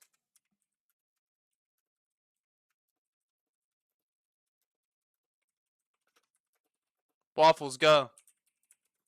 You raised your hand first. 80,000. Absolutely right, buddy. Good job. Good job. It was the single greatest defeat It was that the Rome single ever greatest suffered defeat in that its Rome history. ever And suffered in Hannibal its hoped that a history. shattered and dismayed Rome, having lost 16 legions in the entire south of Italy, would surrender at once. Rome's response was simply, see you next year, and it spent the entire winter raising more armies to go out the following summer. For the next several years, the Roman army pursued the strategy of just bother him and shadowed Hannibal around the Italian countryside. He was still being annoying, and they obviously didn't Sandy, what's going on, buddy? I see your hand. want him there, but he wasn't a direct threat to the city of Rome, so good enough for now. But jumping back, can we take a second to appreciate the sheer quintessential Roman badassery it takes to hear that you lost at least 50,000 soldiers and then turn around and tell the guy who killed them to shove it and wait for round 2? That Because is cool. holy crap, that takes some serious coleones. Serious and massively suicidal coleones. And speaking of, in 211, the young Publius Cornelius Scipio took up a generalship for the Spanish campaign, which was widely considered to be a dead man's quest. To the surprise of basically everyone, he spent the next 5 years successfully de-Carthagifying Spain. Following his campaign, he hatched a brilliant plan to take the fight back to Carthage, but the Senate, thinking this was another suicide mission, told him he could do it, but they wouldn't finance his armies. So Scipio raised a couple legions in Italy and Sicily and hopped over to North Africa. Why would anything else be what happened? Now, while Hannibal is absolutely a brilliant general in that he did impossibly crazy stuff like Vin, question. What's going on, buddy? Hit me.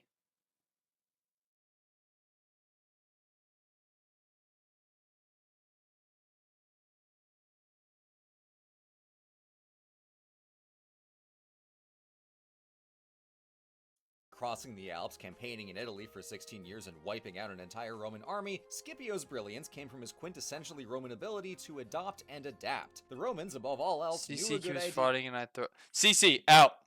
Out. Out. I know. I'm done. Go to the office. Go to the office. If you're sick, go home. Vin, you go to the office too. If you're sick, go home. But no more. There's no way all of you are sick. Lewis, stop whispering. I don't want to hear it.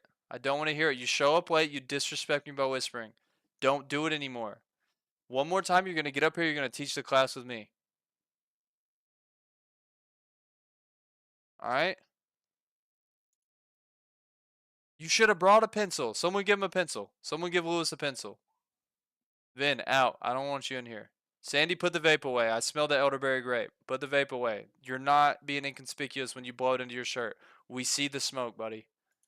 When they saw one, and they almost never made Jim, the give same Lewis a mistake pencil. twice. Scipio studied Cannae, and he knew what he had to do to defeat Carthage. Since the Numidian cavalry was critical to the Carthaginian army, Scipio played into a Numidian civil war to get some of their cavalry for himself. In doing so, he Don't you may go to the bathroom. Carthage on their own soil and nearly orchestrated their surrender when, oh snap, Hannibal's back. And on that Hannibal's day, back. history Forget about nerds it, from cuz. all around the world and across time busted out the popcorn because this was Guys, you want to lock in here. So basically what had happened was the SRQP were trying to take over, sorry, the SPQR, they were trying to take over most of the Mediterranean. They go to the south of France. They challenge Hannibal. Hannibal fights back, gives them the most devastating loss they've ever had. They lose 80,000 soldiers. The Republic of Rome at the time, they take a step back and say, you know what? Hey, we'll be back next year, okay? A year goes by, and guess what? They're back at it with Hannibal. You're going to want to pay attention here.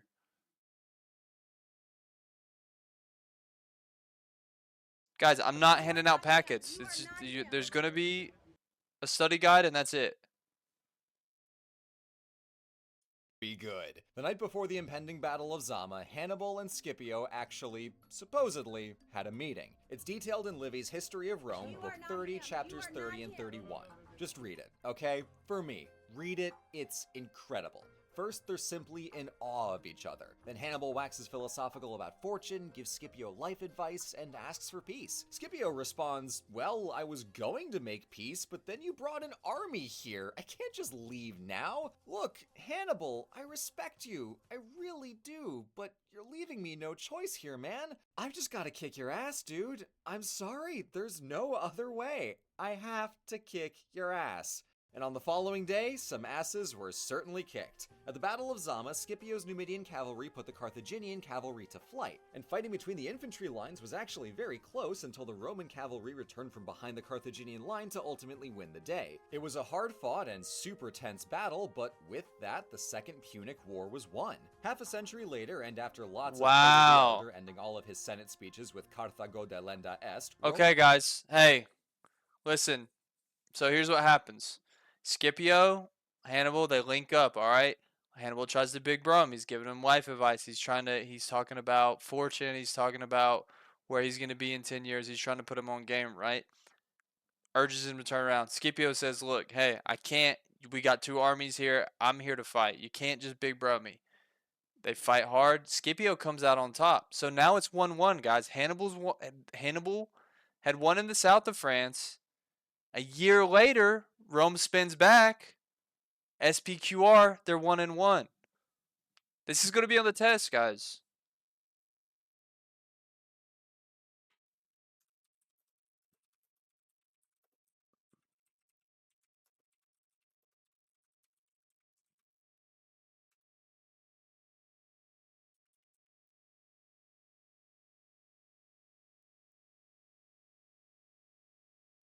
returns to raise Carthage. Is to it the multiple ground. choice or short essay form? There will be a mixture. There's multiple choice questions in there. There's going to be a few essays.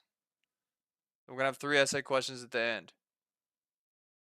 Later accounts would embellish this victory with tales of salting the earth to ensure Carthage would never rise again. In literal terms, that's demonstrably false, given Rome later built its own Carthage on the site of the original. CC, we see the seafood boil. Get out. You're out. Out. Nope. Out. I don't want you back in here. I don't want you back in here. I'm calling the office. You're going up there. That's 5 days ISS. I'm not doing this.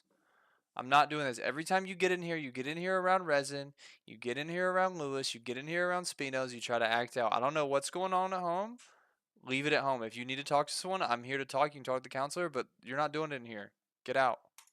But it points to how thoroughly they destroyed the Carthaginian state. Further, that fable is an essential piece of the popular Roman tradition and a core trait of their character. There's regular bitter, there's 90% extreme dark chocolate bitter, and then there's So Roman forget about it, so cuz. much they wipe your empire off the face of Thank the you for the earth 4-month forever cigarette. bitter. Moral of the story is Rome does not screw around, so don't screw with Rome. And salt or not, that much is true. With Spain and North Africa now happily Romanized, focus shifted eastward and Rome proceeded to clean up the squabbling and stagnating Hellenistic kingdoms from the aftermath of Alexander the Short-Sighted's campaigns. The Macedonians had helped Carthage in the Punic Wars, so Rome considered that sufficient grounds for bespearment. And bespearment, of course, is a word that I made up for the act of getting stabbed with I a see you to spear. join us, Anywho, Sean. in that conflict, the Seleucid Greeks helped the Macedonians, so Rome saw 55 that too minutes as late. provocation. Not Stop wanting to being go tardy. too far too fast, and also because they didn't quite have a big enough army yet, Rome stopped at Greece for the better part of a century and simply took to kneecapping the armies of the Eastern Mediterranean so they didn't pose any direct threat. This marks a much more aggressive attitude towards conquest. So forget about it, It was cuz. super important that Italy be unified through diplomacy and generosity because that was Italy, but all of these Blunt, new what's going on, buddy? You keep raising your hand. What's up?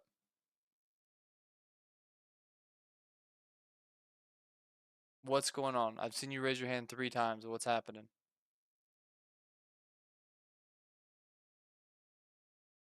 Teacher, I skip breakfast. Can I eat my bagel in here? No. No more eating in this class, guys. No. You can do it at break. There's 30 minutes left of class. You can do it at break. Have some water.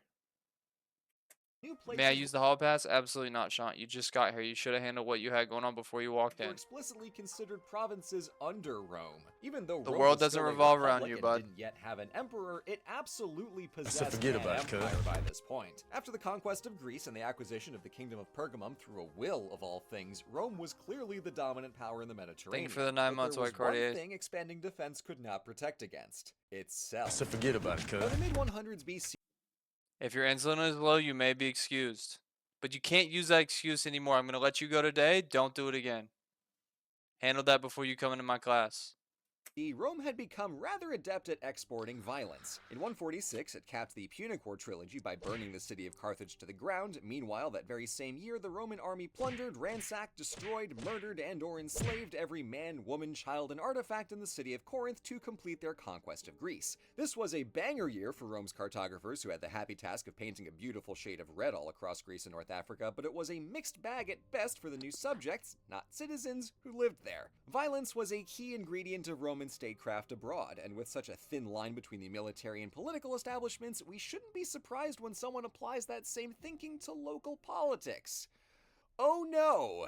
With that foreboding Welcome back, preamble Mr. out of Shant. the way, Have a let's seat. meet the Gracchi brothers. I don't wanna see your Members phone. of the lower plebeian class, these boyos were sons of a consul and general, as well as the maternal grandsons Class, of the lock great in. General This is Scipio gonna be on the Africanus test. himself. During his political career, the elder brother Tiberius set about reforming land rights to be more egalitarian. The plan was that no one could own more than half a square mile of the public lands acquired by the state during wars. Notably, a lot of public land was recently acquired by the state during wars. His idea was to partition all that out in small lots for the poorer citizens, so that everyone, well, actually not everyone,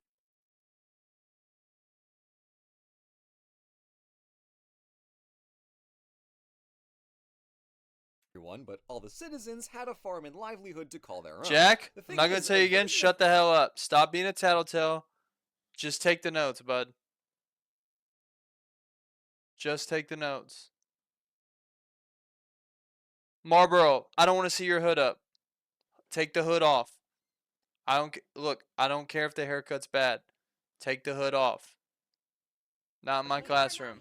This law had already been in place since 367 BC, but nobody enforced it, so wealthy Romans and generals gobbled up loads of public land during recent conquests. Naturally, the reason this law was ignored was the same reason Tiberius would have so much trouble getting it back on the books. Rome's old moneyest citizens tended to be senators, who had plenty to 345.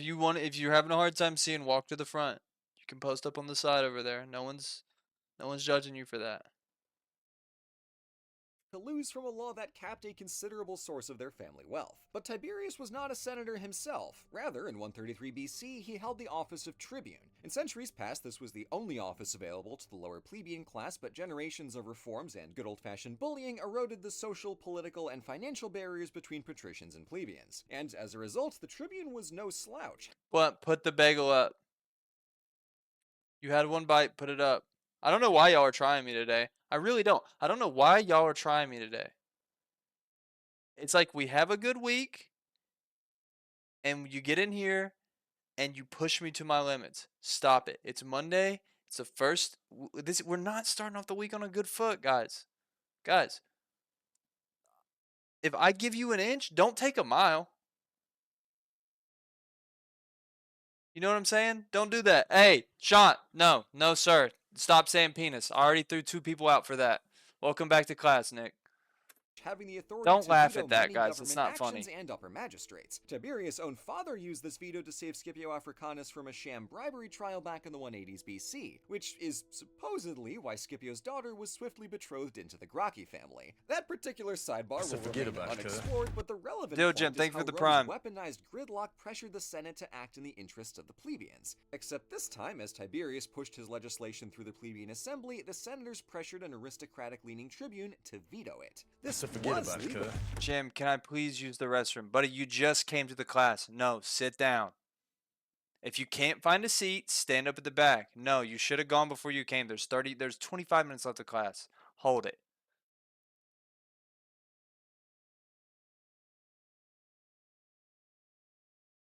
But had never been done before, and despite Tiberius' Damn it, Sean. Excuse my French. Guys, Sean, that's it. You're out. Out. You're not coming back to my class. Out. I'm calling your mom. Go to the office. I'm calling the office. Get out. Out. Time and time again. Time and time again I give you chance after chance. Get out.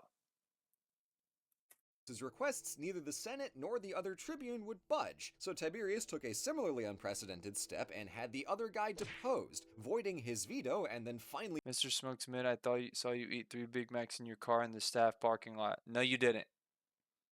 Those were single cheesers, and I'm hungry. You know I have an addiction. You know I have a snack addiction. Nick, you may sit.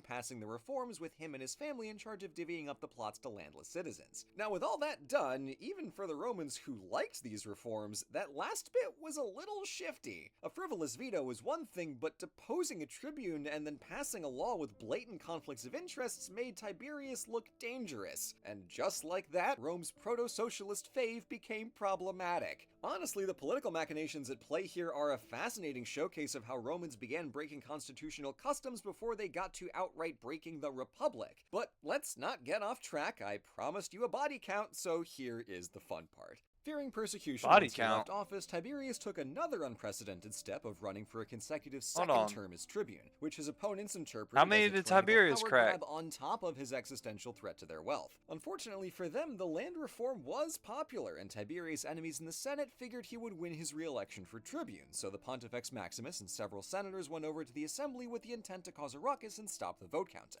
Lewis, stop. Stop poking Jeremy with your pencil. It's not funny. Stop.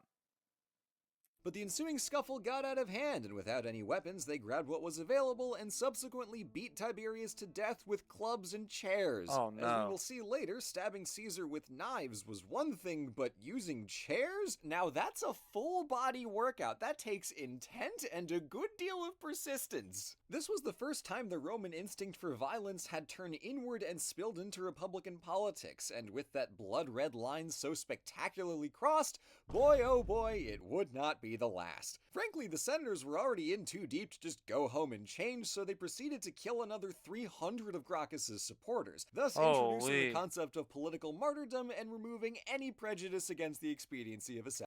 Okay, guys. Here's next question. Who was the first politician to be killed by the Roman citizens? Let me see some hands. Let me see some hands. Let me see some hands. One if you're raising your hands. Let me see your hands.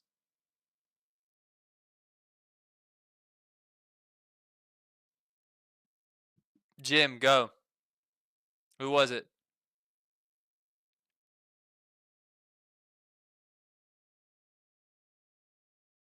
Remus? Wrong. Hex Frog, who was it?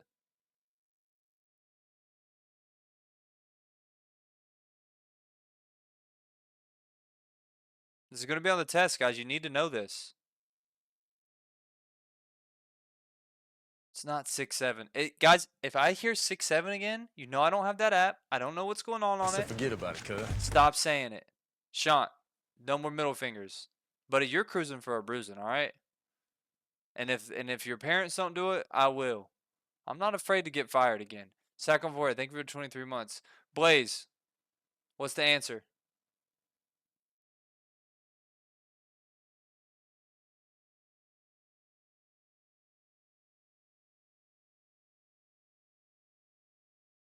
Someone answer it. Who was the first politician to be killed by Roman citizens?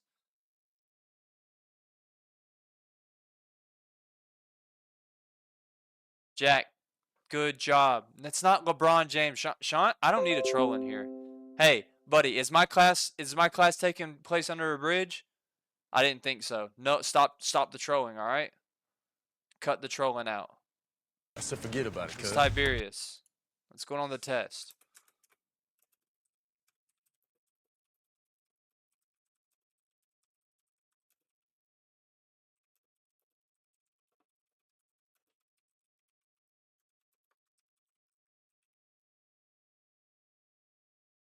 Maybe my fat nuts and dick.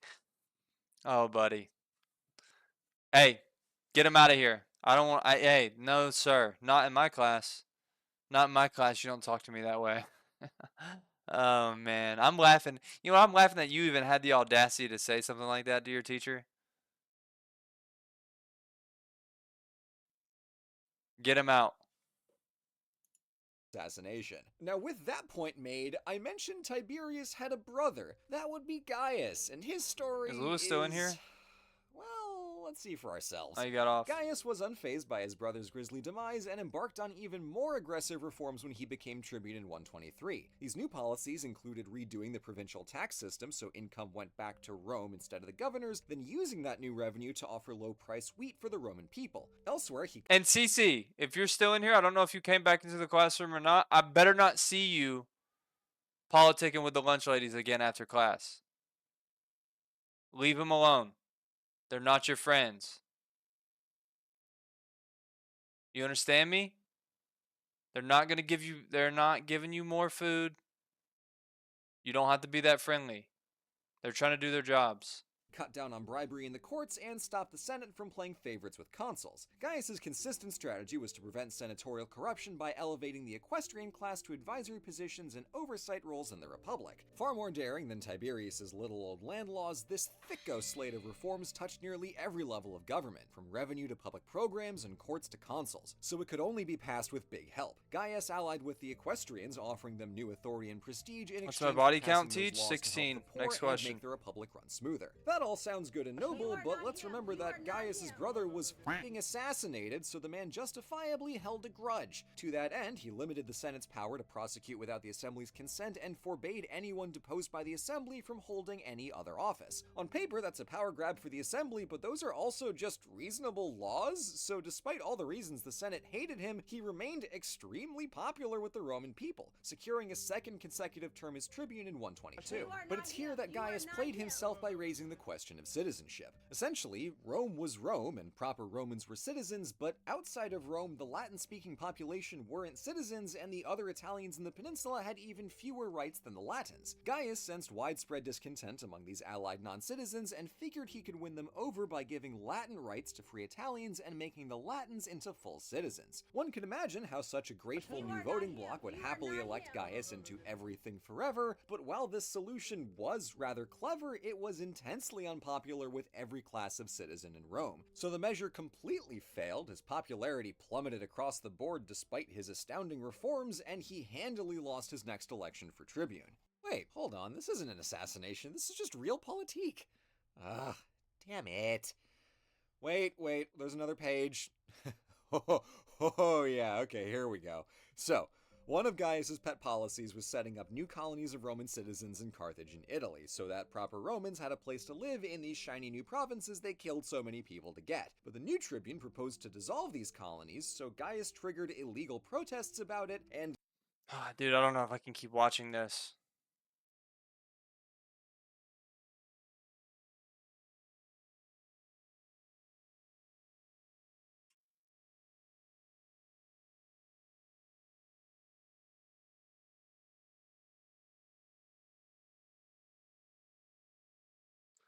Woo! Okay, guys, look, we got 10 questions for the test, 11 questions. Let's pick back up on it tomorrow. Hey, and listen, the next time you come into my class, I want some respect because I show you guys respect day in and day out. Don't disrespect me, all right?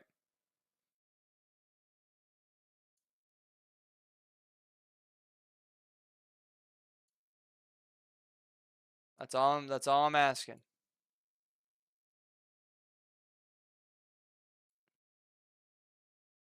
And I'm not going to assign you homework tonight. I'm just going to have you assign some reading, all right? We'll go over it tomorrow. Get some rest. Come in here. I need to see some fresh attitudes tomorrow, all right?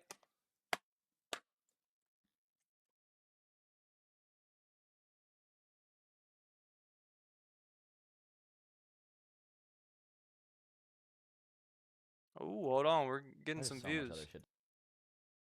Almost 20K in a day. Not too shabby.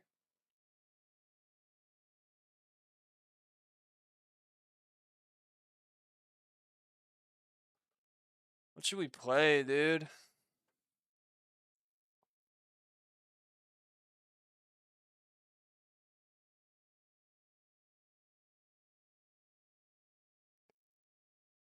And you can tell everybody.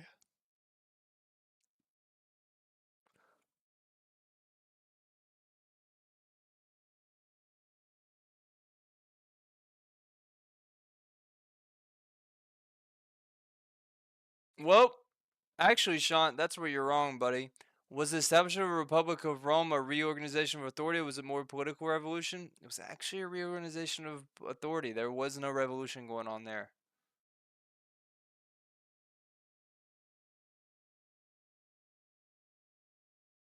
Hey, and don't use ChatGPT in my class anymore.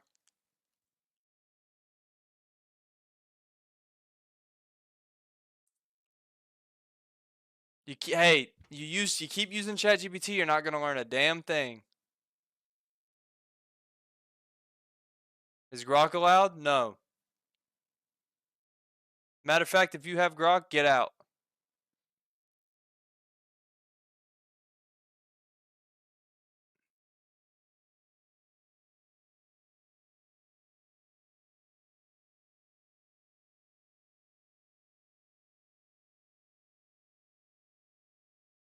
And you could tell everybody. Freestyle? Of all the prehistoric periods and events, there is perhaps none as iconic as the Ice Age. From it, we got things like mammoths, smilodons, a never-ending amount of animals that have cave in their name, and of course, giant ice sheets. And thanks to mainstream media, it's also become a highly mythicized period, given just how different it was in the present. However, the truth is that we never actually fully left the Ice Age, at least according to glaciology, with an ice age referring to any time wherein extensive ice sheets are present in both the northern and southern hemispheres. And the world today still checks these boxes, at least for now. And there are also even looser definitions, where some consider an ice age to simply be any point when Earth possesses permanent glaciers or ice sheets anywhere. And officially, according to scientists, the present is still considered to be a part of the Quaternary glaciation event. And obviously, many don't know we are still in an ice age, with people generally believing that Earth has pretty much always had large amounts of ice covering the Guys, planet. pay attention. But that's actually Science not the class. case. And at various points in our planet's history, Science it class has is in been session. Pay completely attention. iceless, which begs the question, when was Earth last fully green? Or at least not icy? Now, you'd think the answer would have something to do with the Quaternary glaciation period, which is thought to have begun about 2.58 million years ago. But if you traveled a day, or even a few years before this event began, you'd still find plenty of ice and coldness to go around, because this event is really just the tip of the iceberg, no pun intended. In fact, if you go back 1 million, 2 million, or even 10 million years ago, you're still going to find some parts of the planet covered in ice. No, to see the Earth completely iceless, you'd have to go back way farther than you'd expect, before humans or any of the great apes were a thing. A time when crocodiles lived in Antarctica, when palm trees grew in places like Alaska, mammals seemed alien-like, and continents were flooded by oceans. In other words, the late Eocene. This was a mysterious time, which played out between 40 and 34 million years ago, meaning that the last time we had a green Earth, we were closer in time to literal dinosaurs than we were to the present. And seeing that there was no permanent ice, you can bet that this bygone era was a lot hotter than things are today, with most studies finding that right before the Ice Age popped off, My teacher. average What temperatures does were he about say? 5 to 8 degrees Celsius hotter than My things are teacher's today, iceless? meaning that a country like France Guess again, buddy. felt more like Syria, Suck my and nuts. that Europe as a whole was That's 3 closer days to being detention. subtropical Get the hell than outta here. temperate. Meanwhile, And I'm calling if your you mother. lived in, say, the US, you'd find the climate was more like that of Uruguay. And so naturally, if the climate is this different, other things are bound to be too, such as the kind of weather patterns you'd expect, with this time being much more susceptible to wildfires, powerful storms, heat waves, and uneven rain and droughts, helping to keep the late Eocene and its inhabitants on their toes. But what was really the most noticeable change was the water, specifically how much more of it there was. You see, in today's day and age, 70% of all Earth's fresh water is frozen as ice, which equates to about 2% of the total water supply. And sure, this might not sound like a whole lot, but its significance was easily seen in the Eocene sea levels, which were possibly 70 meters or 230 feet above current levels, meaning that maps at the time would have had a few changes. For starters, much of our current coast were submerged. And then on top of that, you had things like the entirety of Florida being snugly underwater, Europe being chiseled into giant and small islands, India off doing its own thing, and the Sahara was wet, not dry. And you can bet with all these watery environments and warmer temperatures that the fishing was or would have been good, yet at the same time exceedingly dangerous, as it was in these waters that Earth's ultimate predators of the time were lurking. And if you know anything about the waters of the Eocene, You probably won't be surprised. I to can't hear watch this, that I'll get includes scared. The Basilosaurus, a very important Nope, animal can't of its watch kind. it. I can't watch it. I don't know why I even tried, dude. When he gets to water, I get fucking scared.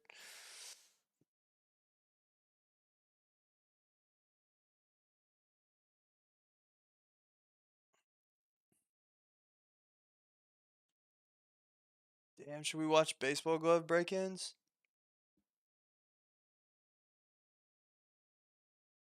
Using rental Pokemon in Pokemon Stadium to beat the game is something you'll now have to do in the Nintendo Switch version of Pokemon Stadium. Once you've beaten all the stadiums, you'll eventually have to face Mewtwo, but they'll come packed with some pretty intimidating moves, but not for speedrunners who make this fight look easy. By using the team of Persian, Abra, Execute, Onyx, Rhydon, and Electrode, speedrunners will end up starting the fight against Mewtwo by Thunder Waving with the fastest Gen 1 Pokemon, Electrode, which will then make Mewtwo slower than every Pokemon on the team. From here, speedrunners will either safely whittle down Mewtwo's HP with powerful moves like Earthquake and Self-Destruct, or risk it all with Fissure from Rhydon or Onyx. This YOLO strategy has a 30% chance of working, but if you get KO'd, you can just re-enter the fight and try again, making a simple yet effective way that speedrunners can do things like using rental Pokemon in Pokemon Stadium. Well, I didn't even know you could do that. Damn, wait, what? They were wearing world history too? I hadn't really put it together that they were Italian. Is that correct? Yeah. Because they live that in Rome Italy. is in Yeah, the it's city in of Italy. Rome. Damn. I had never put that together somehow. When I heard of like ancient Romans, I didn't realize that was like Italy's Rome. Can I blow yeah. your mind for a second, Jack, for 1 minute? I wish you would. Because Rome, the city of Rome, that is in Italy, the empire of Rome extended further than any other empire except for the British has ever expanded. So there were Romans in Britain. Let me Google There this. were Romans in Germany. There were Romans in Africa. We have been studying 3rd grade to 6th grade history for the past couple of weeks, and I don't know. It's been Is really that- fun. is this to middle dig school history? into- This feels college level, dude.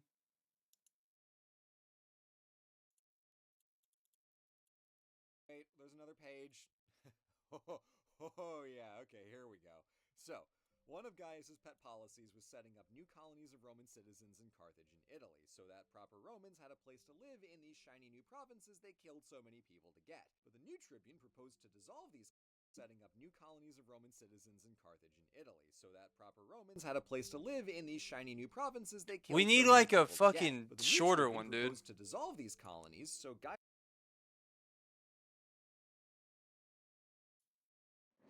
Hi, I'm John Green. This is Crash Course World History, and today There we're we going to learn go. about the Roman Empire, which of course began when two totally non-fictional twins, Romulus and Remus, who'd been raised by wolves, founded a city on 7 hills. Mr. Green, what does SPQR stand for? It means shut, pie hole, quickly, rapscallion. No, it means Senatus Populusque Romanus, one of the mottos of the Roman Republic. So today we're going to do some old school great man history and focus on Julius Caesar while trying to answer a question. When, if ever, is it okay to stab someone 23 times? Okay, wait, I like this guy already.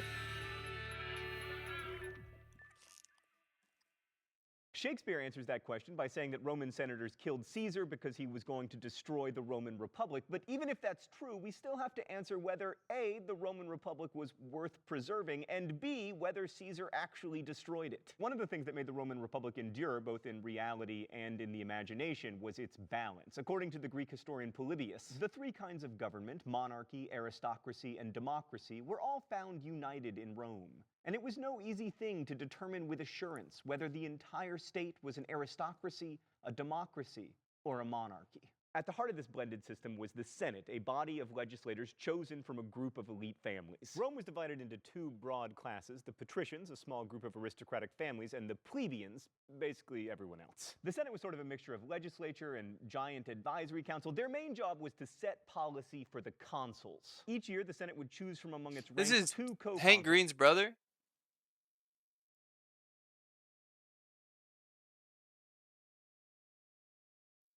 Whoa. To serve as sort of the contra of legislature, aristocratic That's a high families, and IQ the family. plebeians, basically everyone else. With a The knack Senate for was sort of a YouTube. mixture of legislature and giant advisory council. Their main job They was founded to set VidCon? No policy way. for the consuls. Each year, the Senate would choose from among its ranks 2 co-consuls to serve as sort of the chief executives of Rome. There needed to be 2 so that they could check each other's ambition, and also so that one could, take care of Rome domestically while the other was off fighting wars, conquering new territory. There were 2 additional checks on power. First, the 1-year term. I mean, how much trouble can you really do in a year, right? Unless you're the CEO of Netflix. I mean, he destroyed that company in like 2 weeks. And secondly, once a Facts. senator had served as consul, he was forbidden to serve as consul again for at least 10 years, although that went a little bit like how you say you're only going to eat 1 Chipotle burrito per week, and then there are a few exceptions, and then all of a sudden you're there every day, and yes, I know guacamole is more, just give it to me. But right, we were talking about the Romans. So the Sick. Romans also I had like a this position guy. of What up, dictator, we a do? person who would take over in the event that the Republic was in imminent danger. The paradigm for this selfless Roman ruler was Cincinnatus, a general who came out of comfortable retirement at his plantation, took command of an army, defeated whatever enemy Rome was battling, and then laid down his command and returned to his farm safe in the knowledge that one day the 2nd largest city in Ohio would be named for him. If that model of leadership sounds familiar to Americans, by the way, it's because George Washington was heavily influenced by Cincinnatus when he invented the idea of the 2-term president. So along comes Caesar. Gaius? No, it's Gaius. I know from Battlestar Galactica. Gaius Julius Caesar was born around 100 BCE to one of Rome's leading families. His birth was somewhat miraculous, requiring a surgical procedure that we know today as a Caesarian section. Coming as he did from the senatorial class, it was natural that Caesar would serve in both the army and the Senate, which he did. He rose through the ranks, and after some top-notch generaling and a gig as the governor of Spain, he decided to run for consul. In order to win, Caesar needed financial help, which he got from Crassus, one of Rome's richest men. Crassus ran a private fire company whose business model was essentially, hey, I notice your house is on fire. Give me some money and I'll help you out with that. Caesar succeeded in becoming consul in 59 BCE and thereafter sought to dominate Roman politics by allying himself with Crassus and also with Rome's other most powerful man, the general Pompey. You'll no doubt remember Pompey from his fascination with Alexander the Great. Pompey, Crassus, and Caesar were the so-called Pompey. First Triumvirate, and the alliance worked out super well. For Crassus, Caesar. Pompey, Not so and well for the Caesar. other 2. Let's go to the thought bubble. After a year as consul that included getting the Senate to pass laws largely because of When did they make the intimidation, rap? Or the sat like that was probably pretty back then too, right? But I guess before they killed him, probably. by Pompey's troops, Caesar landed the governorship of Gaul, at least the southern part of Gaul that Rome controlled. chicken He Caesar quickly rat. conquered the rest of Gaul, and his 4 loyal armies, or legions as the Romans called them, became his source of power. Caesar continued his conquests, invading Britain and waging another successful war against the Gauls. While he was away, Crassus died in battle with the Parthians, and Pompey, who had become Caesar's rival and enemy, was elected consul. Pompey and the Senate decided to try to strip Caesar of his command and recall him to Rome. If he returned to Rome without an army, Caesar would have been prosecuted for corrupt consuling and also probably exceeding his authority as governor. So instead, he returned with the 13th Legion. He crossed the Rubicon River, famously saying, "The die is cast," or possibly, "Let the die be cast." Sorry, Thought Bubble, sources disagree. Basically, Caesar was invading his own hometown. Pompey was in charge of Rome's army, but like a boss, fled the city. And by 48 BCE, Caesar was in total command of all of Rome's holdings, having been named both dictator and consul. Caesar set out to Egypt to track down Pompey, only to learn that he'd already been assassinated by agents of the pharaoh Ptolemy. Egypt had its own civil war at the time between the pharaoh and his sister/wife Cleopatra. Ptolemy was trying to curry favor with Caesar by killing his enemy, but Caesar was mad in that the only person who gets to tease my little brother is me kind of way, except with murder instead of teasing. So Caesar sided with, and scootily pooped with, Cleopatra. Then you call this guy a shill? Yeah, I didn't even know anything about him though. I just said that as a joke. I called him a corporate shill, which seems like the furthest thing that he is. Well, Cleopatra went on to become the last pharaoh of ancient Egypt and then bet on Mark, I am the wrong horse, Antony, instead of Emperor. Oh, Mark There's Antony. a baby attached to my leg, Augustus. But before all that, Caesar made his way back from Egypt to Rome, stopping off to defeat a few kings in the east on his way, and was declared dictator again. That position was later extended for 10 years and then for life. He was elected consul in 46 BCE and then again in 45 BCE, this last time without a co-consul. By 45 BCE, Caesar was the undisputed Bro, if my master chat was of around back Rome. then, we forget would have about ran it, this cuz. whole Strengthened his own operation. power. He provided land pensions for his soldiers, restructured the debts of a huge percentage of Rome's debtors, and also changed the calendar to make Oh, it this is look more 13 like years the old. one we use today. But by Oh, this 44 came out, like, BCE, many senators had last decided year. that Caesar controlled too much of the power in Rome, and so they stabbed him 23 times on the floor of the Roman Senate. Caesar was duly surprised about this and everything, but he never said et tu, Brute, when he realized Brutus was one of the co-conspirators. I said forget about it, cuz. Shakespeare. The conspirators thought the death of Caesar would bring about the restoration of the Roman Republic. And they were wrong. For one thing, Caesar's reforms were really popular with the Roman people, who were quick to hail his adopted son Octavian, as well as his second-in-command, Mark I am the wrong horse Antony, and a dude named Lepidus, as a second triumvirate. This triumvirate was an awesome failure, degenerating into a second civil war. Octavian and Antony fought it out. Antony, being the wrong horse, lost. Octavian won, changed his name to Caesar Augustus, became sole ruler of Rome, attached a baby to his leg, adopted the title emperor, and started printing coins identifying himself as Divini Filius, the Son of God. More on that next week. Although Augustus tried to pretend that the forms of the Roman Empire were still intact, the truth was he made the laws and the Senate had become nothing more than a rubber stamp. Which reminds me, it's time for the open letter. Whoa. Movie magic. An open letter to the Roman Senate. Oh, but first, let's check what's in the secret compartment. Oh, it's a harmonica. Stan, do you want me to play some old Roman folk songs? Very well.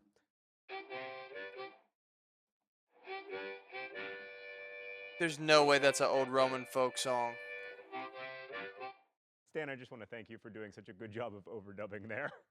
Dear Roman Senate, whether you were rubber stamping the laws of Emperor Augustus, That or was the blues, stabbing brother. Caesar on the floor of your sacred hall, you were always doing something. I don't want to sound nostalgic for a time when people lived to be 30, a tiny minority of adults could vote, and the best fashion choice was bed sheets. But oh my God, at least you did something. Your Senate was chosen from among the patrician class. Our Senate here in the United States is chosen from among the obstructionist class. But don't get me wrong, Roman Senate, you were terrible. Best wishes, John Green. So did Caesar destroy the Roman Republic? Oh, this is Well, John he Green, started not a Hank series Green. of civil wars. He seized power for himself. He subverted the ideas of the Republic. He changed the Constitution. But he's only really to blame if he was the first one to do that. And he wasn't. Take the General Marius, for instance, who rose to power on the strength of his generalship and on his willingness to open up the army to the poor, who were loyal to him personally and not to Rome, and whom he promised land in exchange for their good service in the army. This, of course, required the Romans to keep conquering new land so they could keep giving it to new legionnaires. Marius was also consul 5 times in a row, 60 years before Caesar. Or look at the Roman general Sulla, who, like Marius, ensured that his armies would be more loyal to him personally than to Rome, but who marched against Rome itself and then This guy became wrote The its Fault in Our dictator, Stars? executing Did he? thousands of people in 81 BCE, 30 years before Caesar entered the scene. There's another way of looking at this question. What? What the fuck?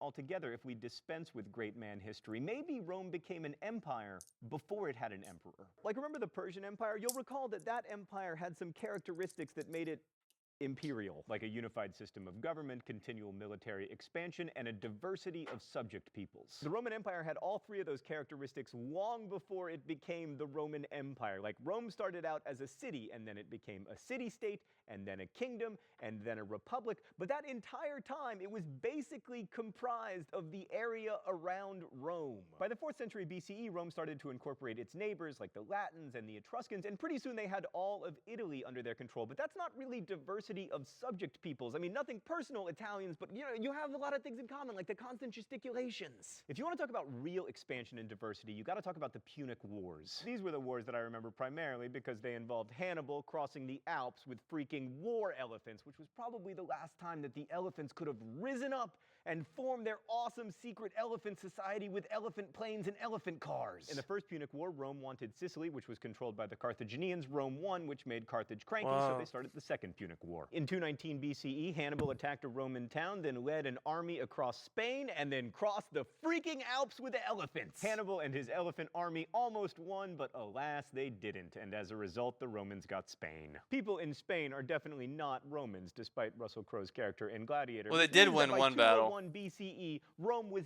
definitely an empire. The Third Punic War was a formality. Rome found some excuse to attack Carthage and then destroyed it so completely that these days you can't even find it on a map. Eventually, Eventually, this Wow. whole area and a lot more would be incorporated into a system of provinces, and millions of people would be ruled by the Roman Empire. And it's ridiculous to say that Rome was a republic until Augustus became Rome's first official emperor, because by that time, Rome had been an empire for almost 200 years. There's a reason I'm arguing that the death of the republic came long before Caesar, and probably around the time that Rome became an empire. If anything destroyed the idea of republic in Rome, it was the concentration of power into the hands of one man. And this man was always a general. I mean, you can't march on Rome without an army, after all. Why were there such powerful generals? Because Rome had decided to become an empire, and empires need to expand militarily. Particularly, the Roman Empire needed to expand militarily because it always needed new land to give its retired legionnaires. That expansion created the all-powerful general, and the incorporation of diverse peoples made it easier for them to be loyal to him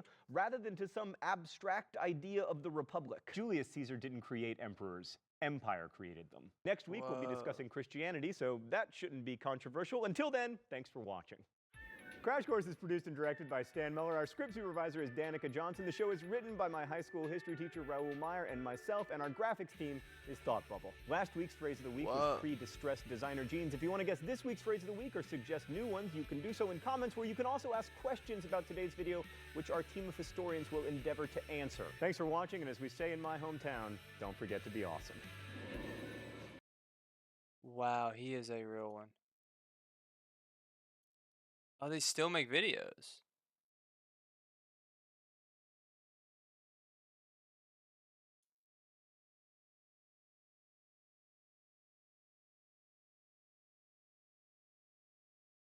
Wow.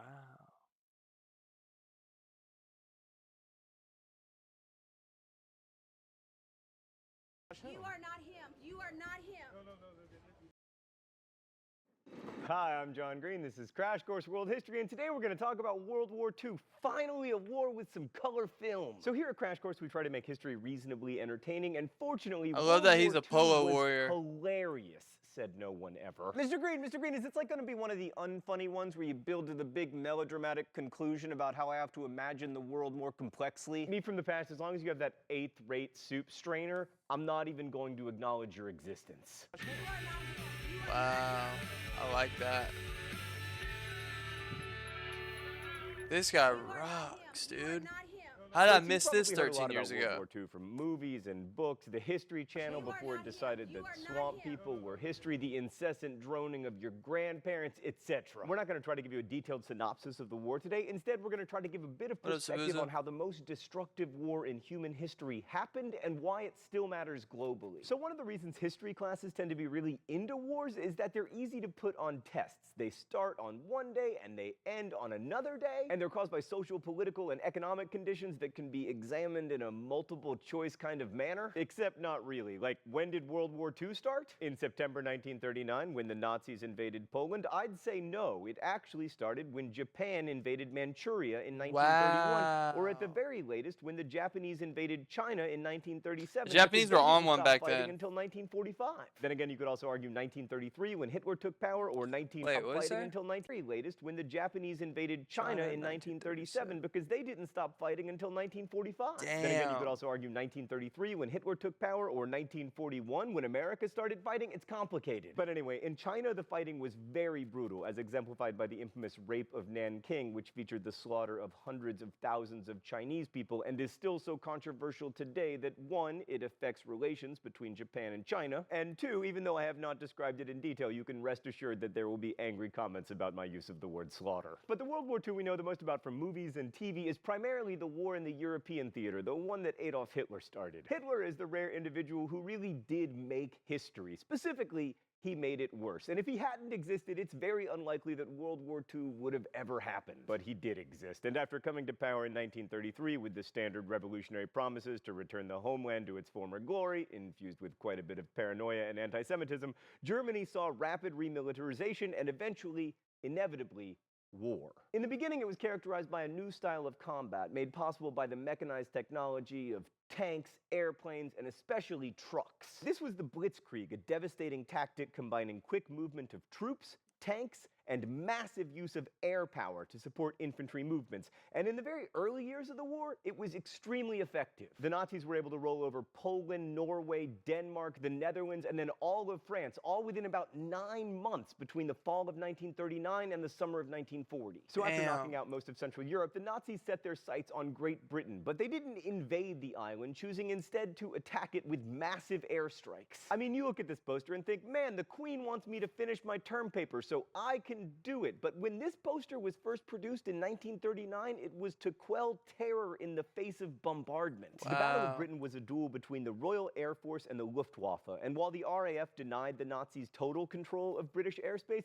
the Nazis were still able to bomb Great Britain over and over again in what's known as the Blitz. Stan, no jokes this time. Yes, the Blitz. Meanwhile, Europeans were also fighting each other in North Africa. The Desert Campaign started in 1940 and lasted through 1942. This is where British General Monty Montgomery outfoxed Erwin the Desert Fox Rommel. It's also the place where Americans first fought Nazis in large numbers, but most importantly, it's where Indiana Jones discovered the Ark of the Covenant. Okay, let's go to the thought bubble. 1941 was a big year for World War II. First, the Nazis invaded Russia, breaking a non-aggression pact that the two powers had signed in 1939. This hugely escalated the war and also made allies of the most powerful capitalist countries and the most powerful communist one an alliance that would stand the test of time and never end until like 3 seconds after the defeat of the Nazis. The Nazi invasion of Russia opened the war up on the so-called Eastern Front, although if you were Russian, it was the Western Front, and it led to millions of deaths, mostly Russian. Also, 1941 saw a day that would live in infamy when the Japanese bombed Pearl Harbor, hoping that such an audacious attack would frighten the United States into staying neutral,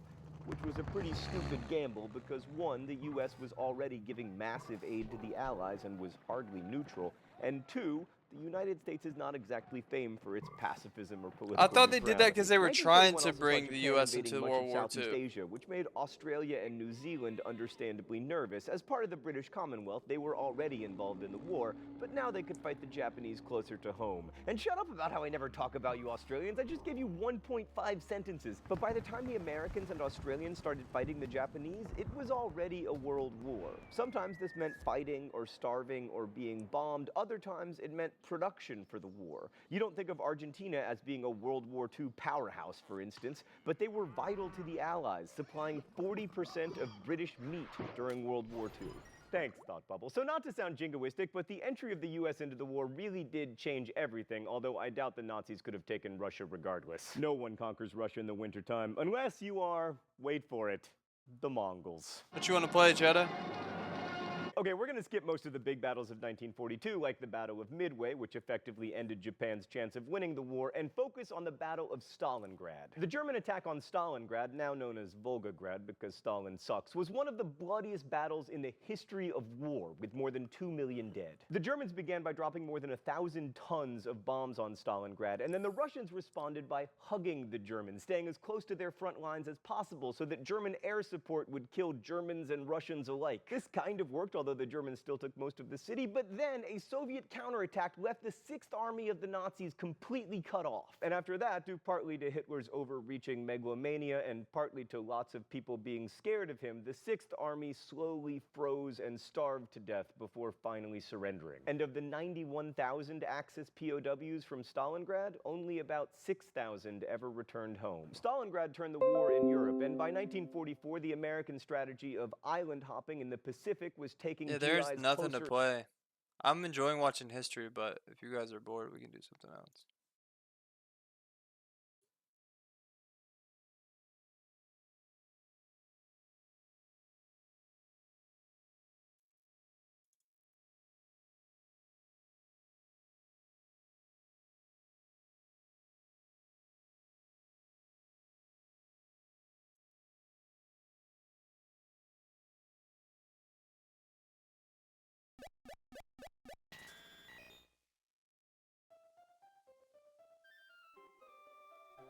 Can play some Vex mid. I'll pass, dude.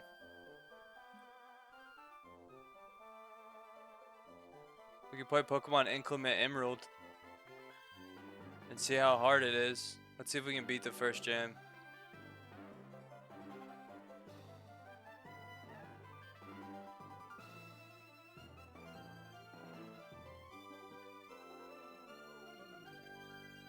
That shit's hard.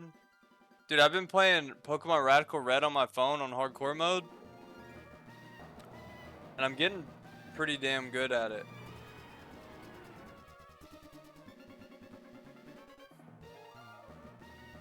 No cap.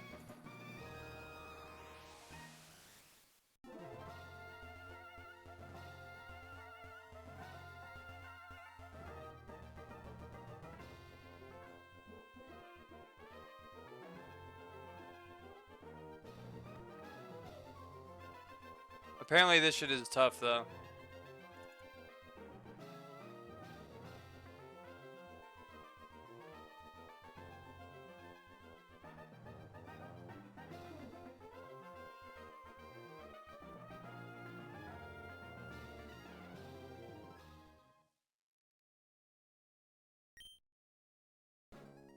Here, hold on, let me actually.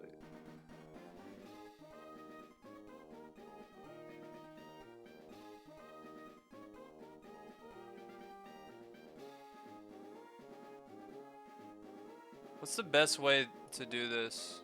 We'll just go full screen. It might look like shit, but apparently this game is really difficult.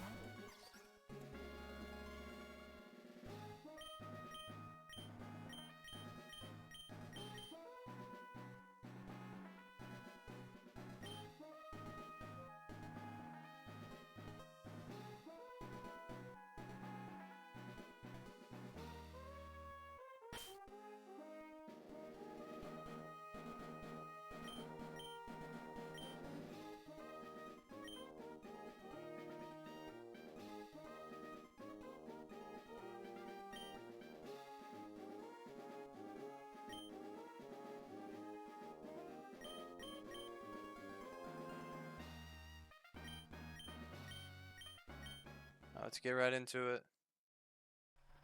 Regular playthrough? Yeah, dude. This is like impossible to nuzlocke. No shot we nuzlocke this. If this game is as hard as it's made out to be.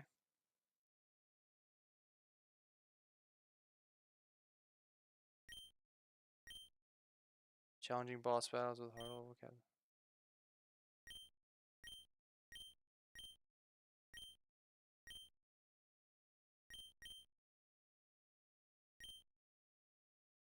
Oh, it's only normal mode.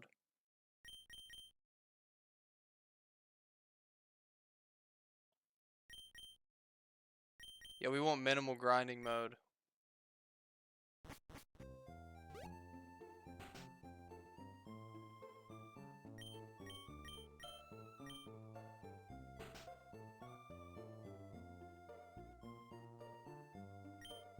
We seen you playing Loblik streamer games? I don't think so. I didn't get invited.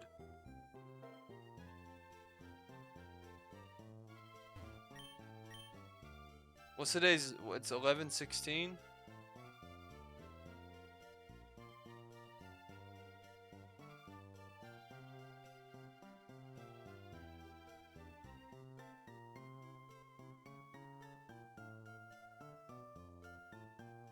Wait, that's 11.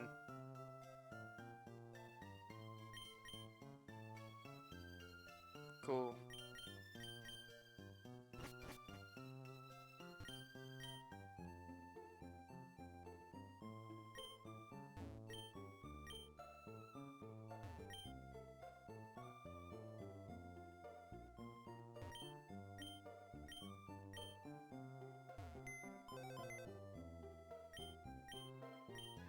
Gotta take the potion.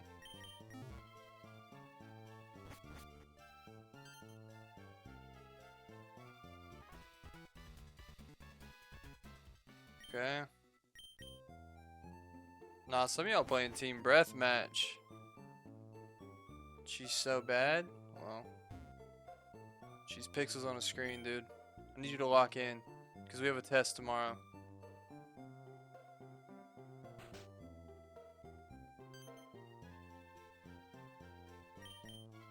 Alright, do this.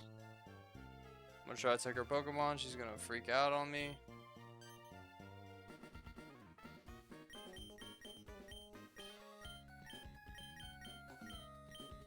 Alright, let's go. Well, she's got the orange GameCube. That's tough.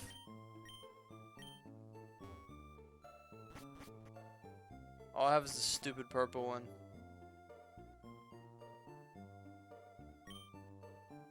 What the fuck? What the hell?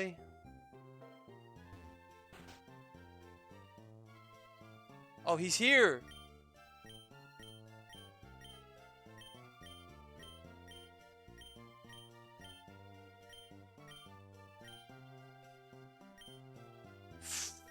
Alright, what starter? We can pick from any gen. Should we go Blastoise or do we go Swampert?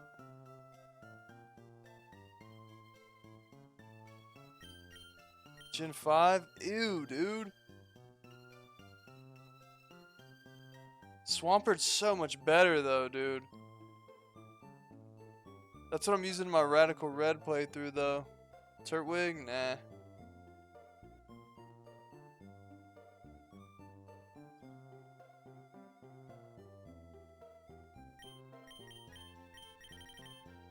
Alright, we'll go random. I'm gonna go to ChatGPT and say, give me a random Pokemon starter. Give me a random starter Pokemon. Please God, be something good.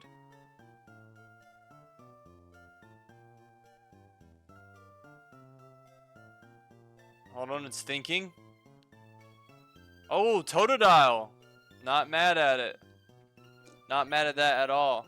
Thank you, ChatGPT.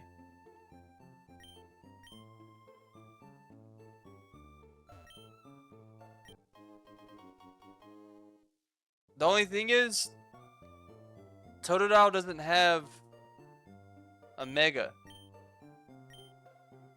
which might hurt us later in the game. Not gonna lie to you, but we'll cross that bridge when it comes.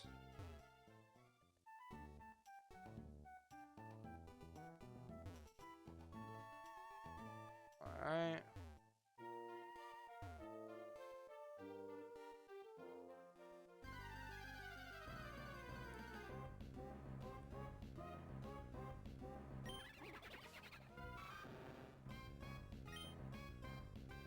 Okay, wait.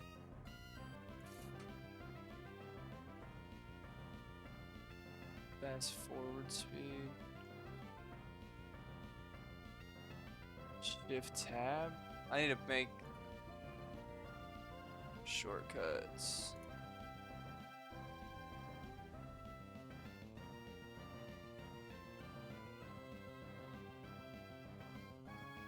Gamepad. Why?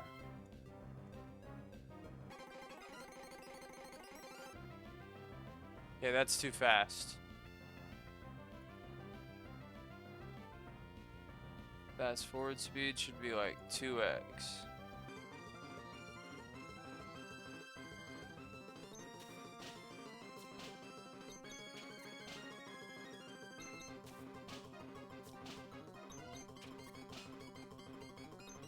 He's gonna fucking kill me, dude.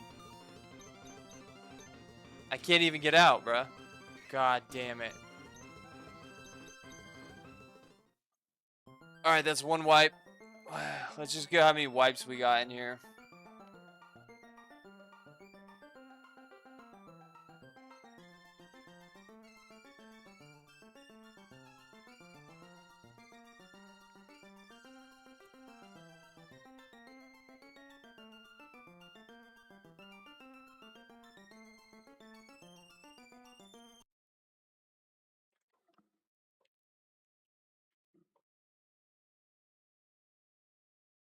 Yeah, why'd the music cut out?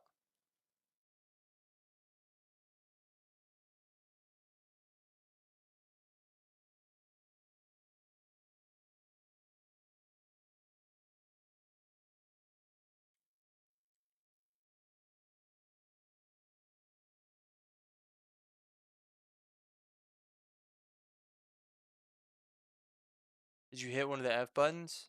No?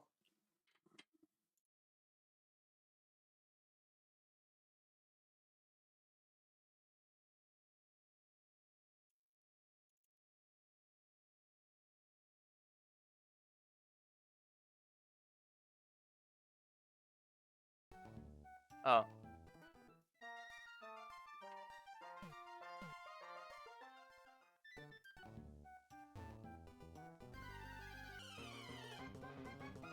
Alright, Wingle.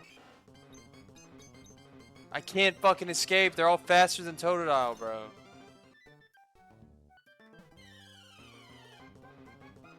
This thing's gonna kill me too.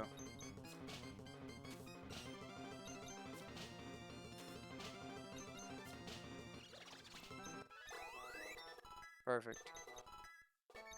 Aqua Jet, I need that.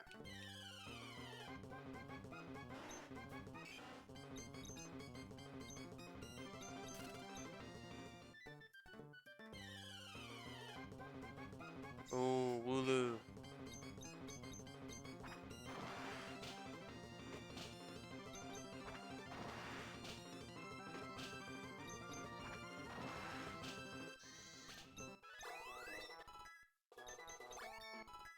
Alright.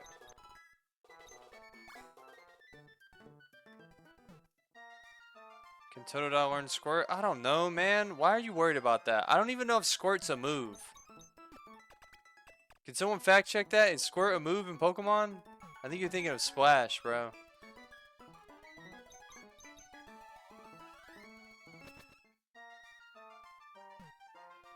What's up with you?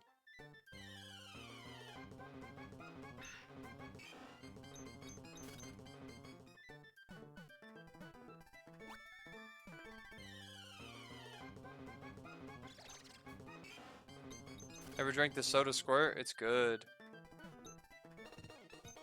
Alright, let's get into it. Oh, what? It's only level 5? Whatever. I shouldn't have leveled up. I thought it was going to be a higher level.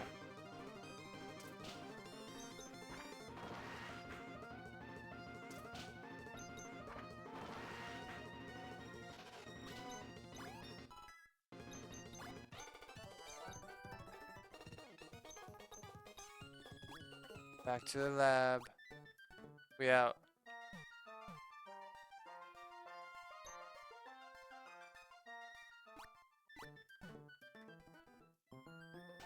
You are not him. You are not him. Okay, got the Pokedex.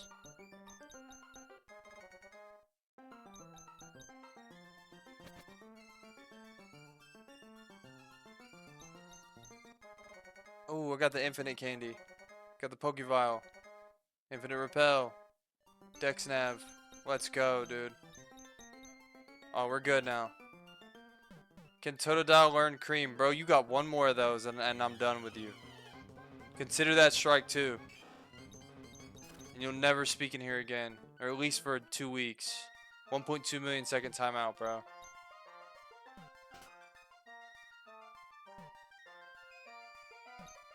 I don't think you can learn Cream. Whoa! Untime him out, bro. Untime him out.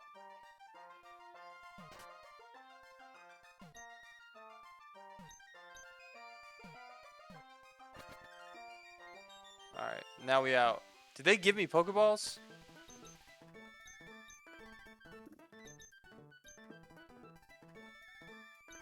Oh, they gave me hella stuff. Why?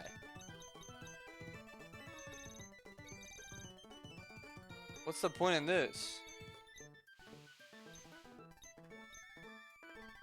Okay, I got hella balls. Alright.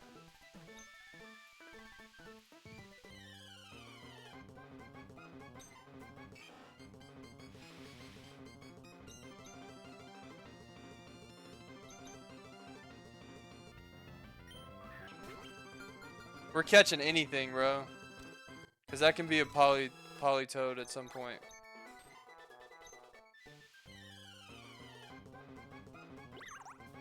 Bound Sweet? I don't even know what that is. That's some new shit.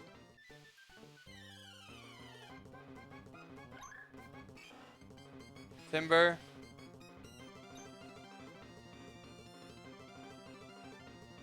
Should I move my cam?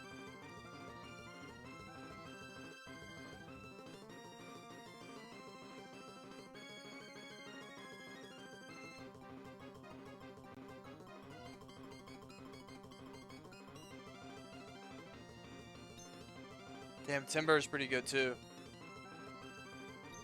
We're gonna kill it though.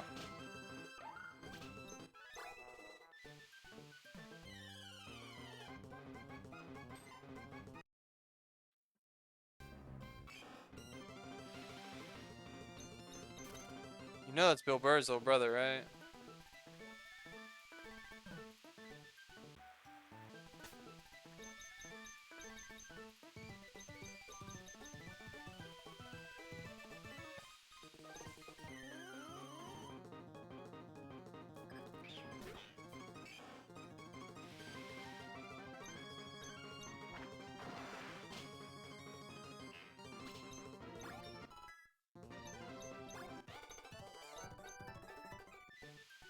How's this hard?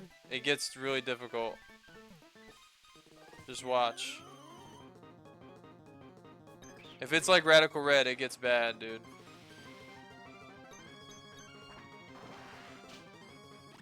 There's a kid in my high school named Joker. Let's go, bro. Can you sub up, man?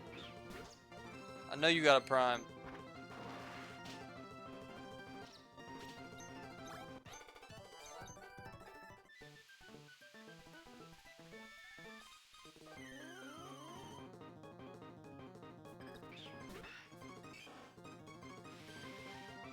It's the least you could do for asking if Totodile can learn Squirt.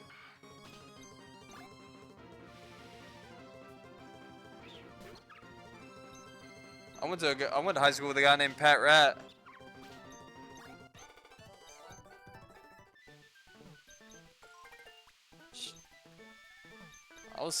Hey, my bad, bro. When you called me, I was sitting on the couch patting my rat.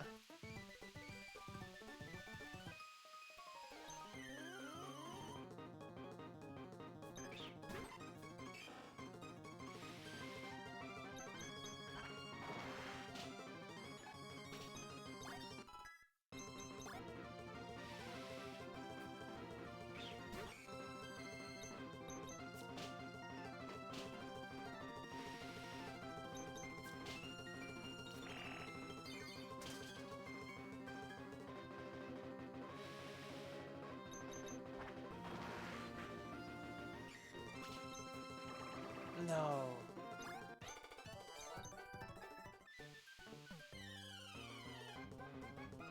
I went to high school with a girl named Elle Chatter. I had a crush on her for the longest time, but she wasn't interested in me, bro.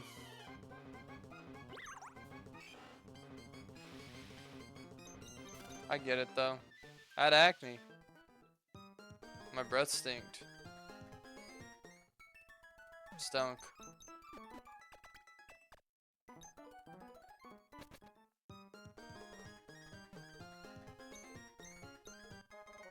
Let's go.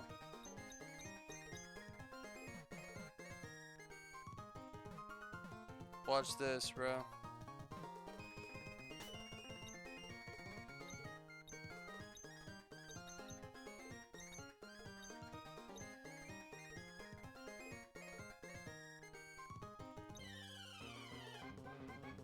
Ooh.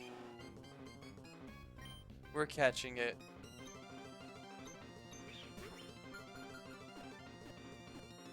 That's CC. Catches pro different. JK! What up, boy?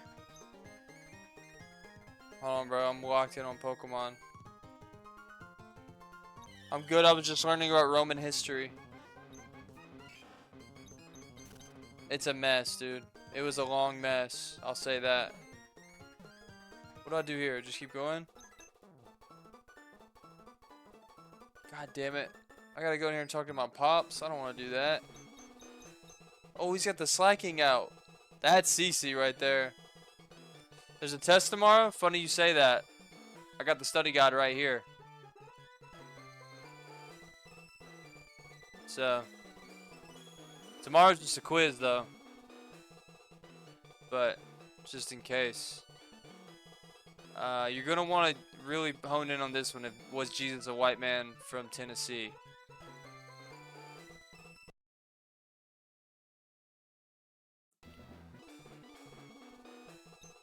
Thank you for the tier 1, So Jack. forget about it, cuz. Alright, let's get the hell out of here. Alright, we helped bro catch a Ralts. Cool.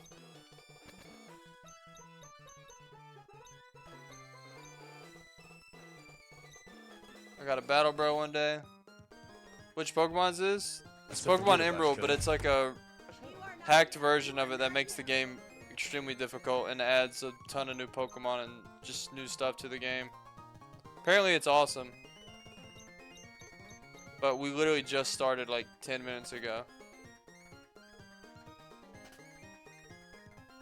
But they're saying it's incredible. You can learn they can learn special moves. No, they can't. Bro, I'm telling you right now, Jack, Squirt is not a move in the game, nor is Cream. Stop it. It's not, dude.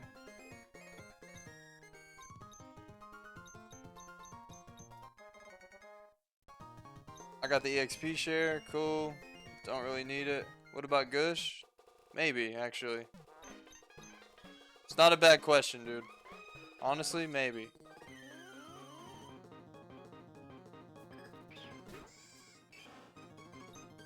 What about Spaz Out? What about Spaz Out and get to shooting shit? Is that in the game? And you know I went to high school with a girl named Elle Chatter. God, dude, I wanted her so badly, but she didn't want. She just like wouldn't give me the time of day. I get it though. She was dating an older guy in a band. How do you spell that? It's spelled like this.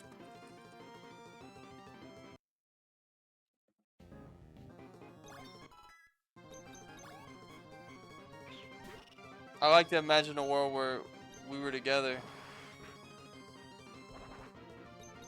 She was dating Joe Kerr, bro. And he was in that punk band. You remember that?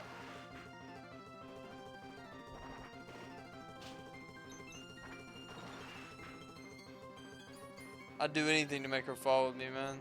He was into Disaster Memories, the punk band. He was. They were good, bro.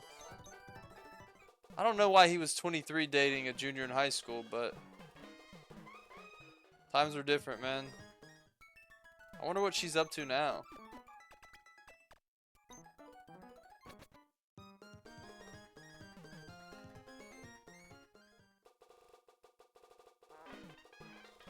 Hey, what if you were stuck with me in the desert and I pulled my eagle out? What would you do?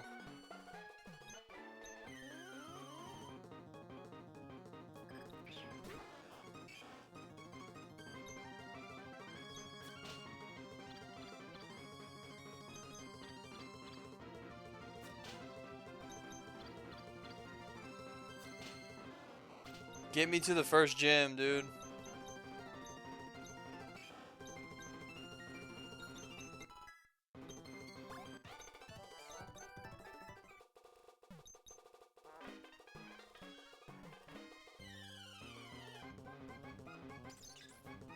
Okay, Starly, we need that.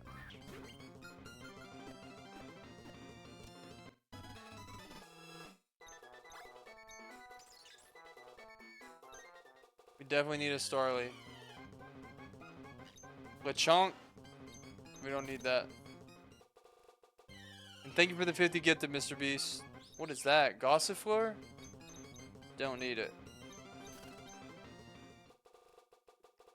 That's Lasisi. Let's go.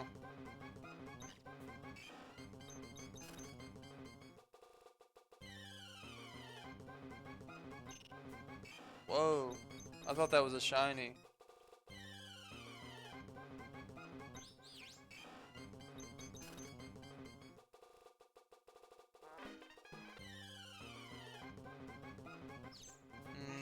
Nikic? Nah.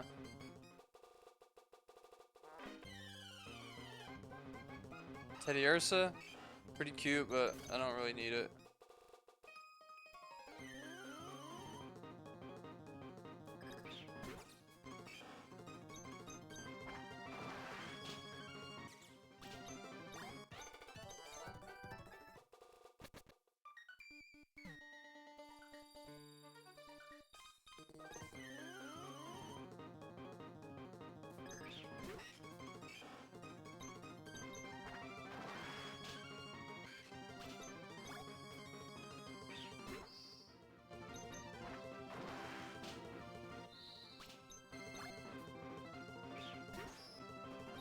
When does this shit get hard?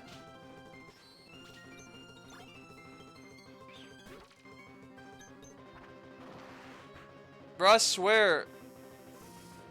Radical Red is hard, like, off the rip.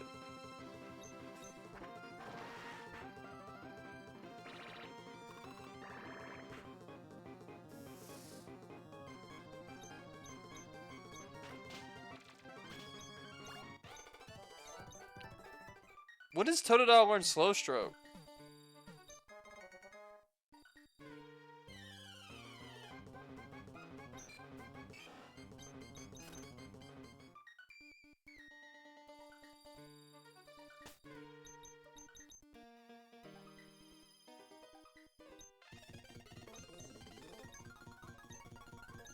He learns bust at level 2? 32? Okay.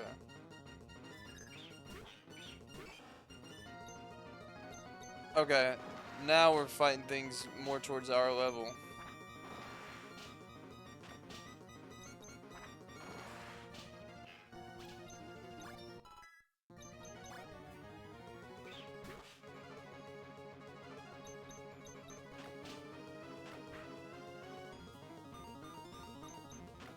Okay, wait, this might be a problem. Fuck, I didn't level any of my other mons up. Oh, fuck. Oh, no, dude. Oh, no. Oh, no, man. Oh, no. Oh, no. I should have leveled my other mons up, brah. That's another wipe. Hold on, that's my fault.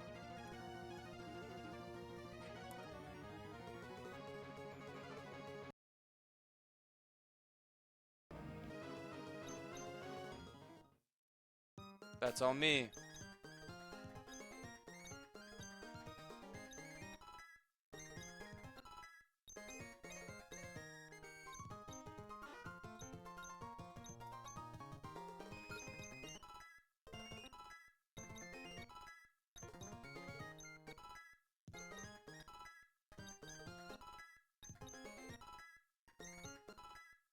I got wing attack. What's your favorite Pokemon game? Probably Emerald. Or Renegade Platinum. That one's pretty awesome. Radical Red is honestly unbelievable. I wish I could play it on stream, but I'm playing it on my phone and I don't want to start over because I have like 25 hours in the game. And I'm not even halfway through it.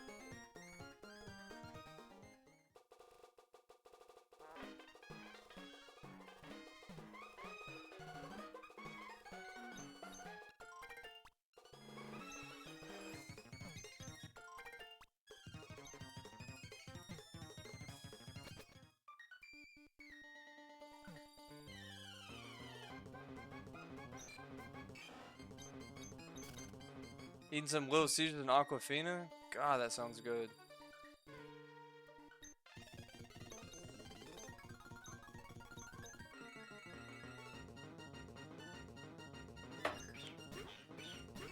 Alright.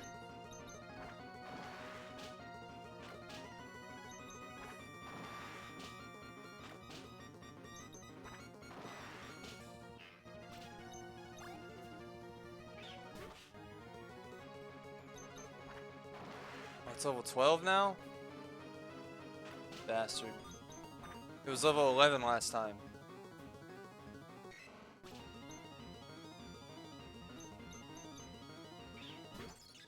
You broke me! Sheesh, that thing is strong as piss, dude. I might die here. Wait? Oh, we're good.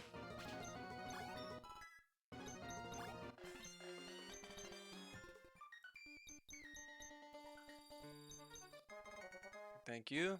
Take that. Alright, let's go. Be out. There's gotta be some good mons in here, dude. Fucking Squovit? What the hell is that? It's a squirrel, dude.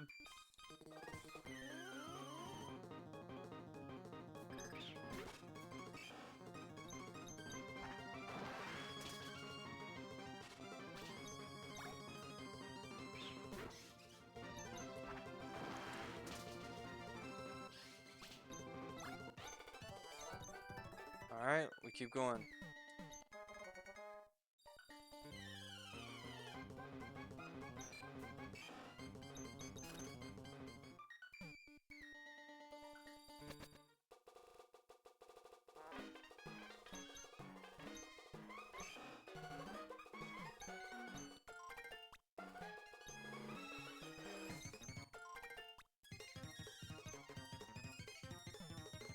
Ooh.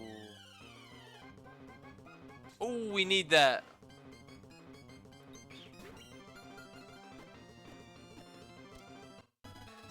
Perfect.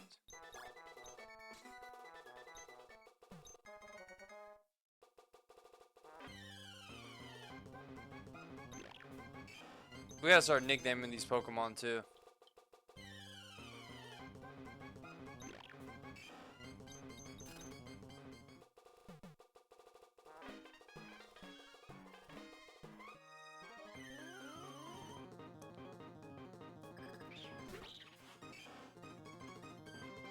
Name it Nautica, bro.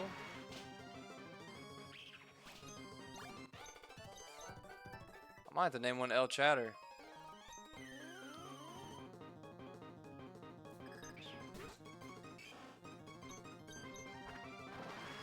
That's gonna do fucking nothing.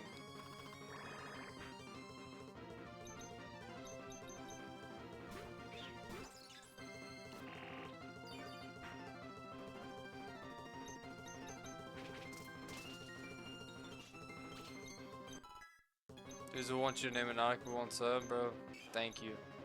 Get on his ass. Ice Fang, that's huge. Need that. Ooh, Rookidee? Sick. I gotta kill it though.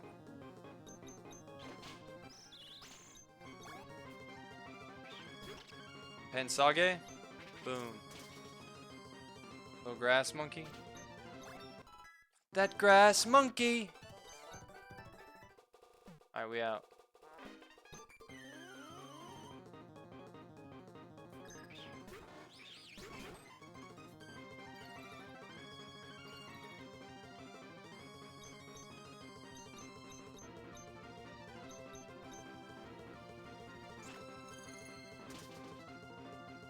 Easy.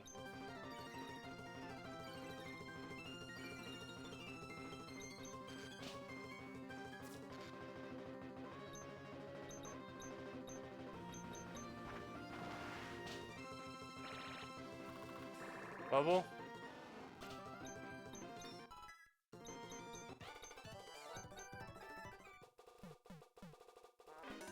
Oh, fuck you. I didn't know that was gonna be a thing.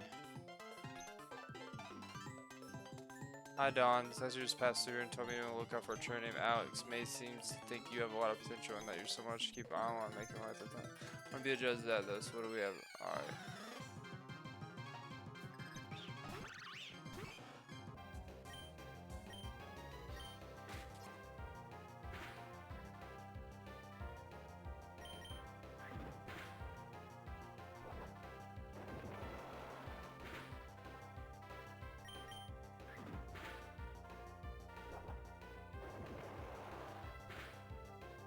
Alright, one more.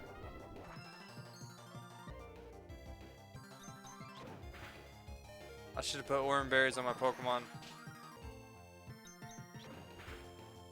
Come on. Alright, we're good. She only has 3 Pokemon, which is fine.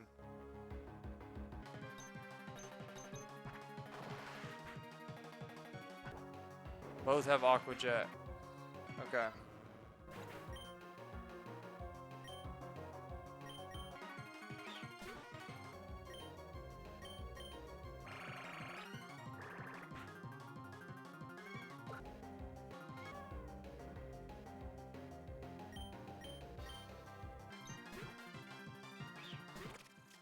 Noibat, huh?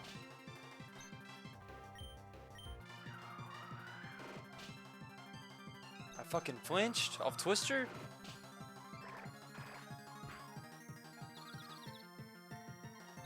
Can I yawn it? Fuck!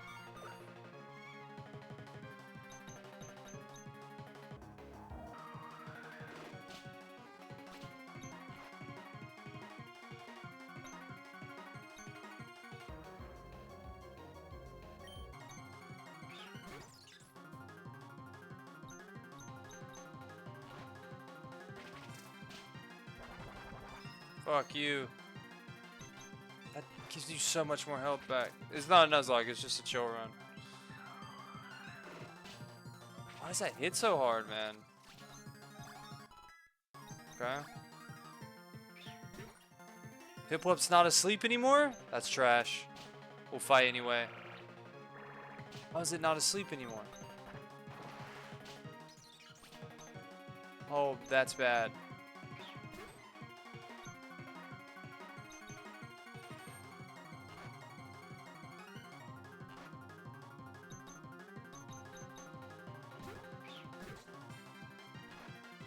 Come on.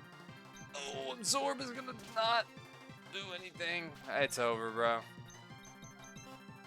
It's so over.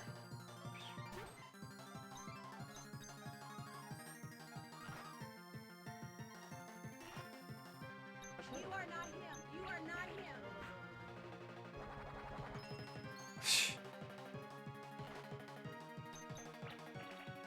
Well, Penguin's got heart, bro. Come on. Alright, we just gotta hit it. Like, hella times. Maybe 22 more times.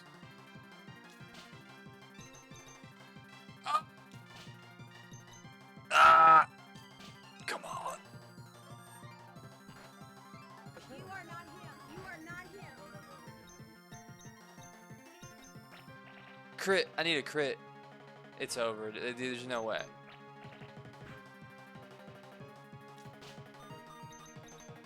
Fuck! Alright.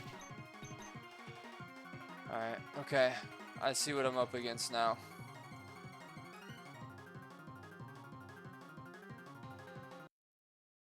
You are not. You are not. You are not. You are not him.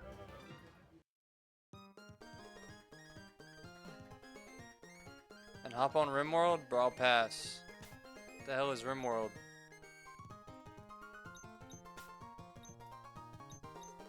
Who was telling us to get on RimWorld? Carlo? What the fuck is RimWorld, dude? Alright, we're gonna pack this thing out now. Aurora Beam? That's a crazy thing to learn, but whatever, we'll do it.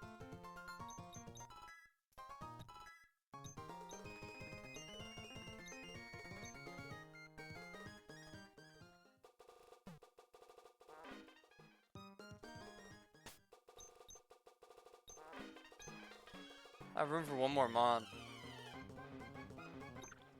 Smoliv? What are up with these awful looking Pokemon? Nickich?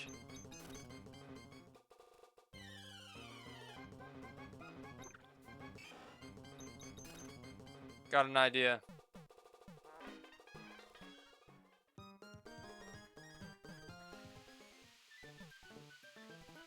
Got a big idea, bro. Timber.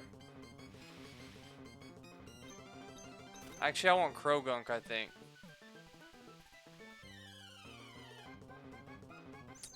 Rookidee could be lit. Takes a while for it to level up, though. To evolve.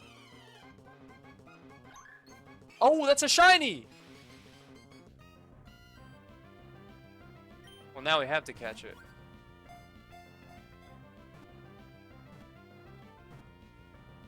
Whoa. That's Timber.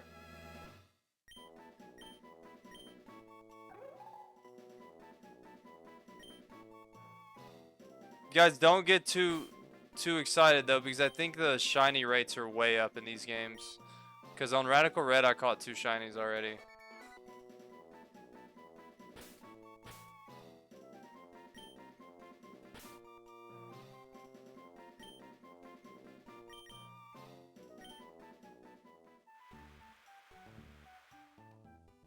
Yeah, you caught a legit shiny Weezing. That's crazy, dude. That doesn't happen every day.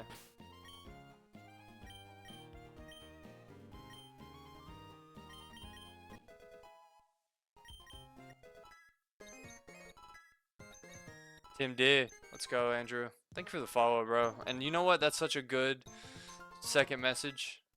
Do you happen to have Amazon Prime?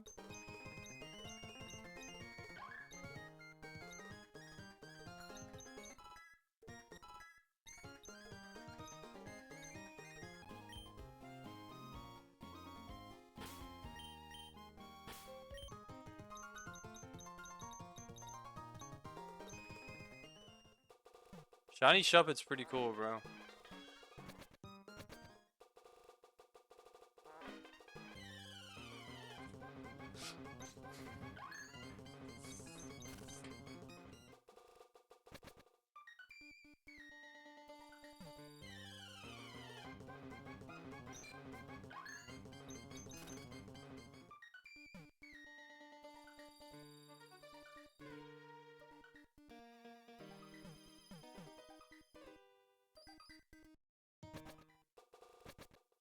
Whoa, that's Bugsy. I can fight her. Hold on. That's gonna be huge. I recognize her anywhere.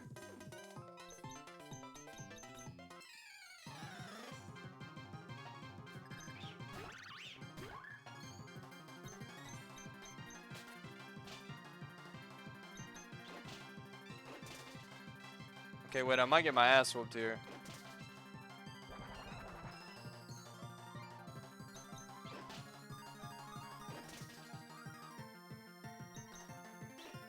Mach Punch on Baniri?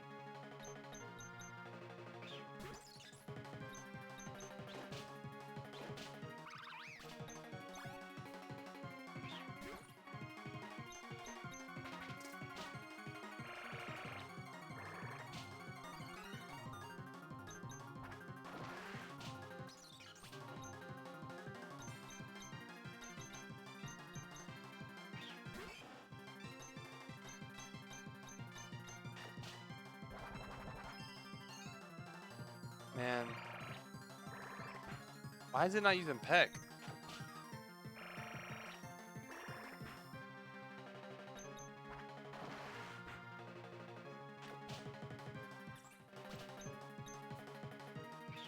Is the AI just dumb in this? Alright, we win. Ice Fang kills it. Perfect. Alright, easy.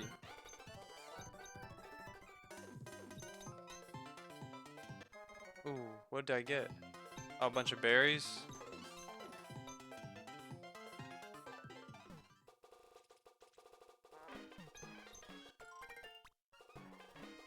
I'm talking about in it. I'm talking about 6-7, bro.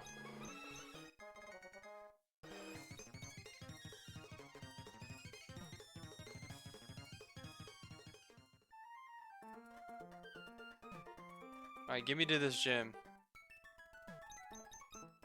Let's see how hard this is. I said forget about it, cuz. I'm talking about in it.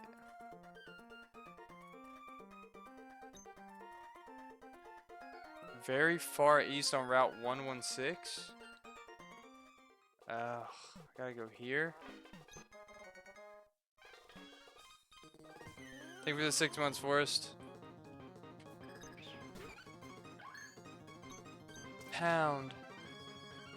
Pounded timber. What the fuck is Spoopa? That's some new shit. What is that? Oh, nothing. Hold on. I don't like the sound of this. Sugoi. Does Sugoi mean hi? What does that mean? Tim the Torta Pounder. What if, what if that was instead of Tim the Tatman, it was Tim the Torta Pounder? You know he can take one down, dude.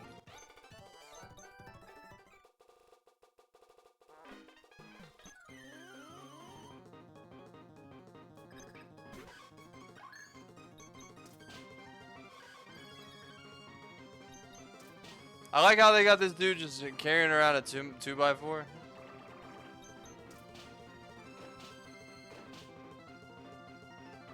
Just manual labor Pokemon.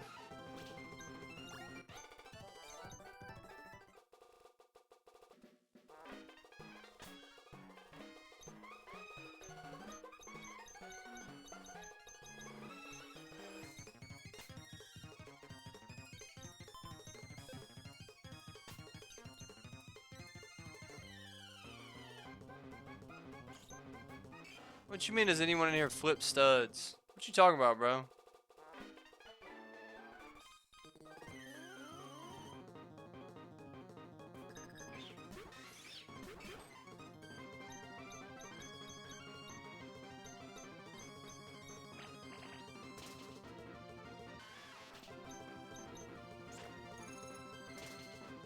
Bro, I wonder if the guy in the video lied about this game being like really difficult. Also, probably like he's fast. I saw a video of a stud getting knocked out on the beach because she said fuck Allah, and this Muslim guy was like, nah, you're not about to say that. And she squared up, and he hit her once and just chinned her, bro. In the name of Allah. I didn't know whose side to be on, bro. I'm gonna be honest.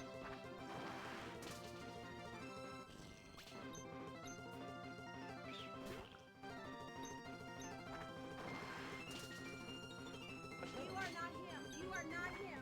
I don't know where to stand with that one, because you know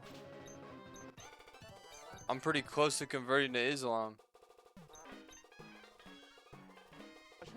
And she did provoke it. Oh, who's this? Rourke. I also heard that the trainers in this region are weaker than the ones back in Sinnoh. Oh, let's see it then. Are we weaker, bro? Run the ones. Is Imperium Emerald? Yeah, Inclement Emerald, I think it's called.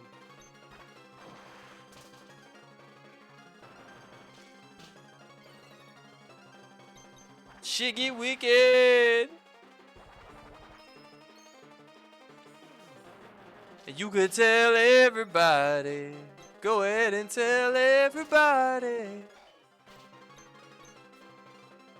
Bro, this fool sucks. I think Gym 3 is where it starts to get hard. Really? Radical Red is hard straight up off the first fight. It's just a motherfucker to play. And I saw online they're like, this is Radical Red, but Emerald. Now I know they lied to me.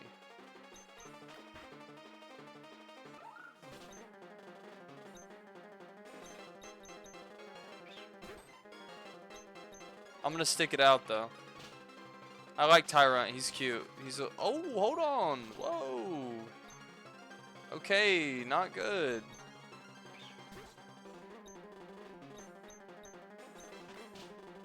Hey, chill.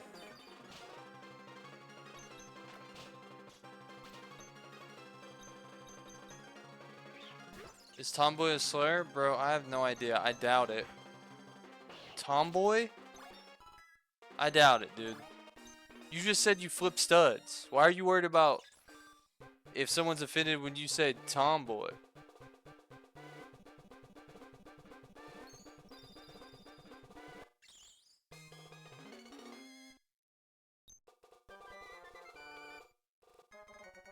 Got the muscle band. That's huge. So that fool sucked.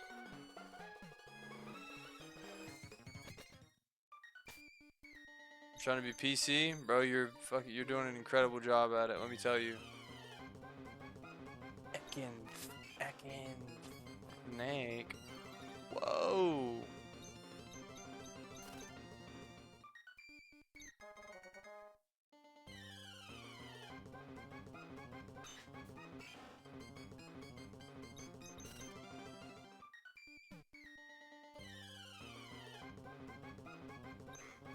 Whoa, Duskull. This is worth catching because Dusclops is too good.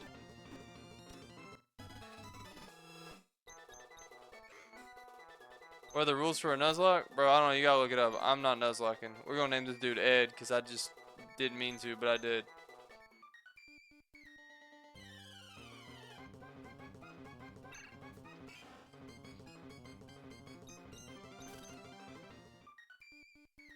Shout out Ed, bro.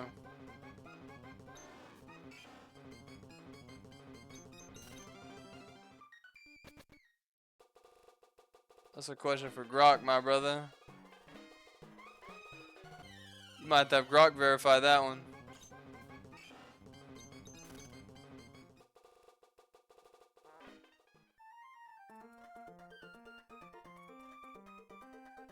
Alright, let's get right into it.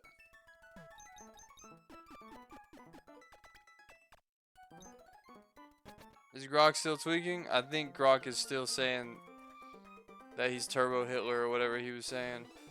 Is Grok a he? I don't even know. Whatever Grok was on, missed me with it. I don't want nothing to do with that shit Grok was spewing. Okay, now we're getting into a little trickier territory. Alolan Growlithe is really good. But we'll see. Okay, so double battle.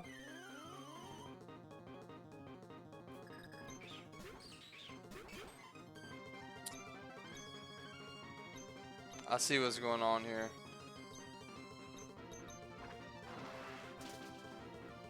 I see exactly what's going on here.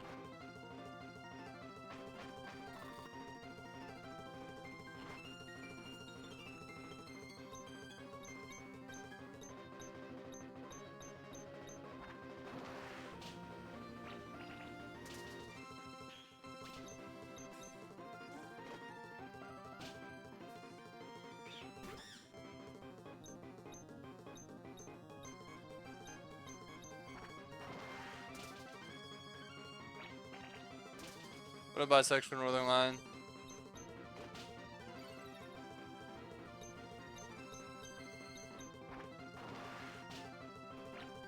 The hell you mean does anyone in here flip studs?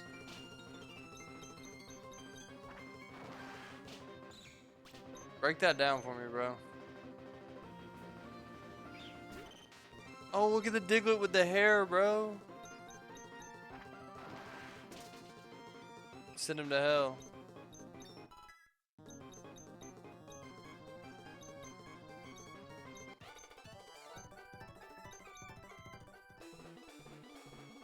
I know some dudes in my chat with that hairline.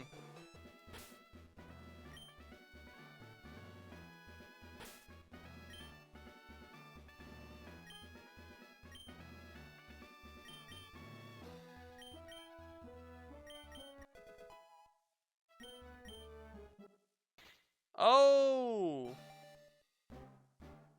Let's go.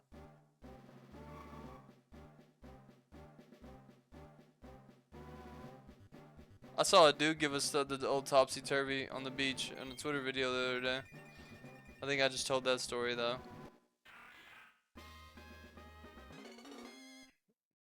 Just leathered her, bro. It was bad news.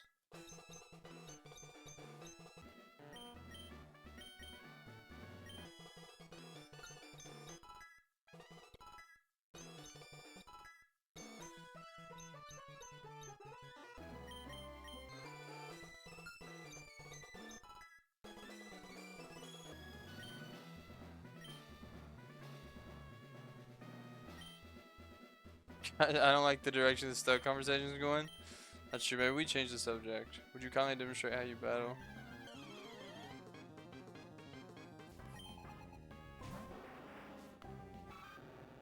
Okay, Rhyhorn. Nose pass. Interesting.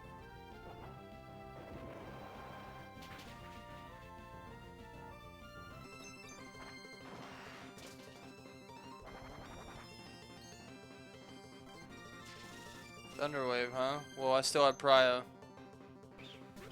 Whooper? Ah!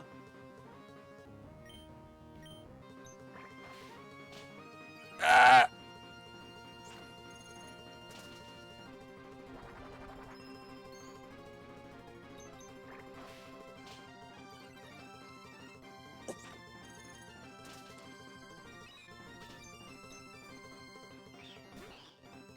Okay, we can actually still go crazy. That thing knows Spark, dude?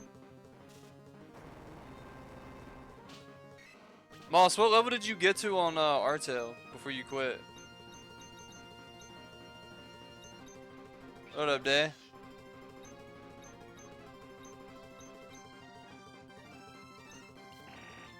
$122? Damn. That's a grinder right there. Are you gonna play OSMS when it comes out? You are not him. You are not him. You are not him. You That's nasty.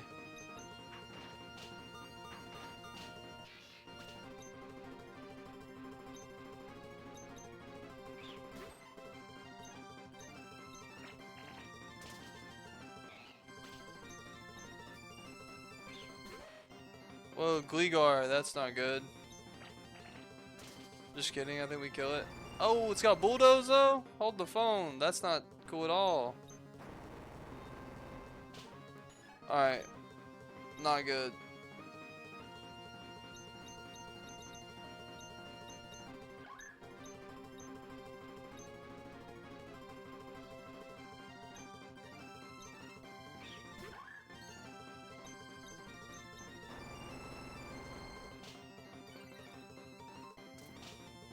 Dude, that does nothing.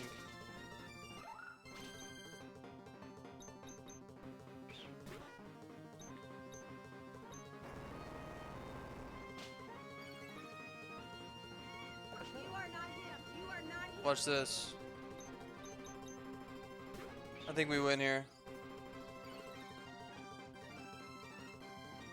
Boom. Easy. Now we just wing attack it out.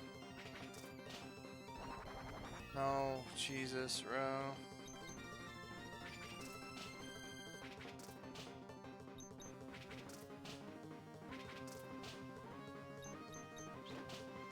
Oh, big crit. That's huge.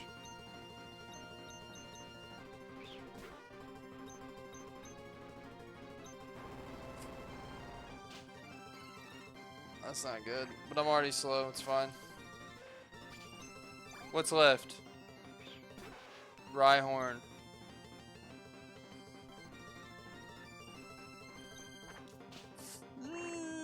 I don't know if I can survive one. Oh, let's go! Okay, not that hard, but close enough. This game could get hard, I think. Got Bulldoze, that's huge.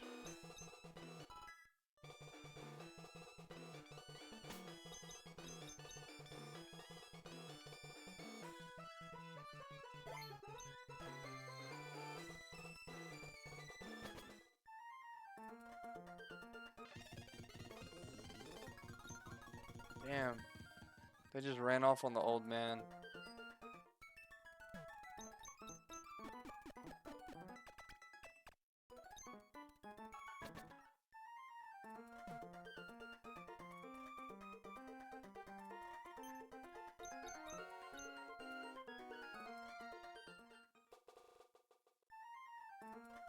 Alright, I'm not doing this part. That's where I'm ending it, because I'm going to go lay in bed and listen to the rest of that video about Rome. Like a boss. And then I'm going to go to sleep. You're ending? Yeah, dude. Yeah, I'm ending. And scroll TikTok? No, I'm not scrolling TikTok. I'm going to... I should read, low-key. I don't really need to... Give me another hour? No, dude. I might give you guys 1 hour tomorrow. And Cheddar, I'll see you Thursday. Maybe we'll figure out a Cheddar Habibi stream this weekend. You hate us, bro? I don't hate you, bro. You never even want to game with me. So what's the point of it all? Alright. Good night, my brothers. Oh, you know what we could do? Burial Kart. Burial Kart stream? Hashtag delete that VOD. Haha. Alright, I'll chill out. Alright, good night, y'all.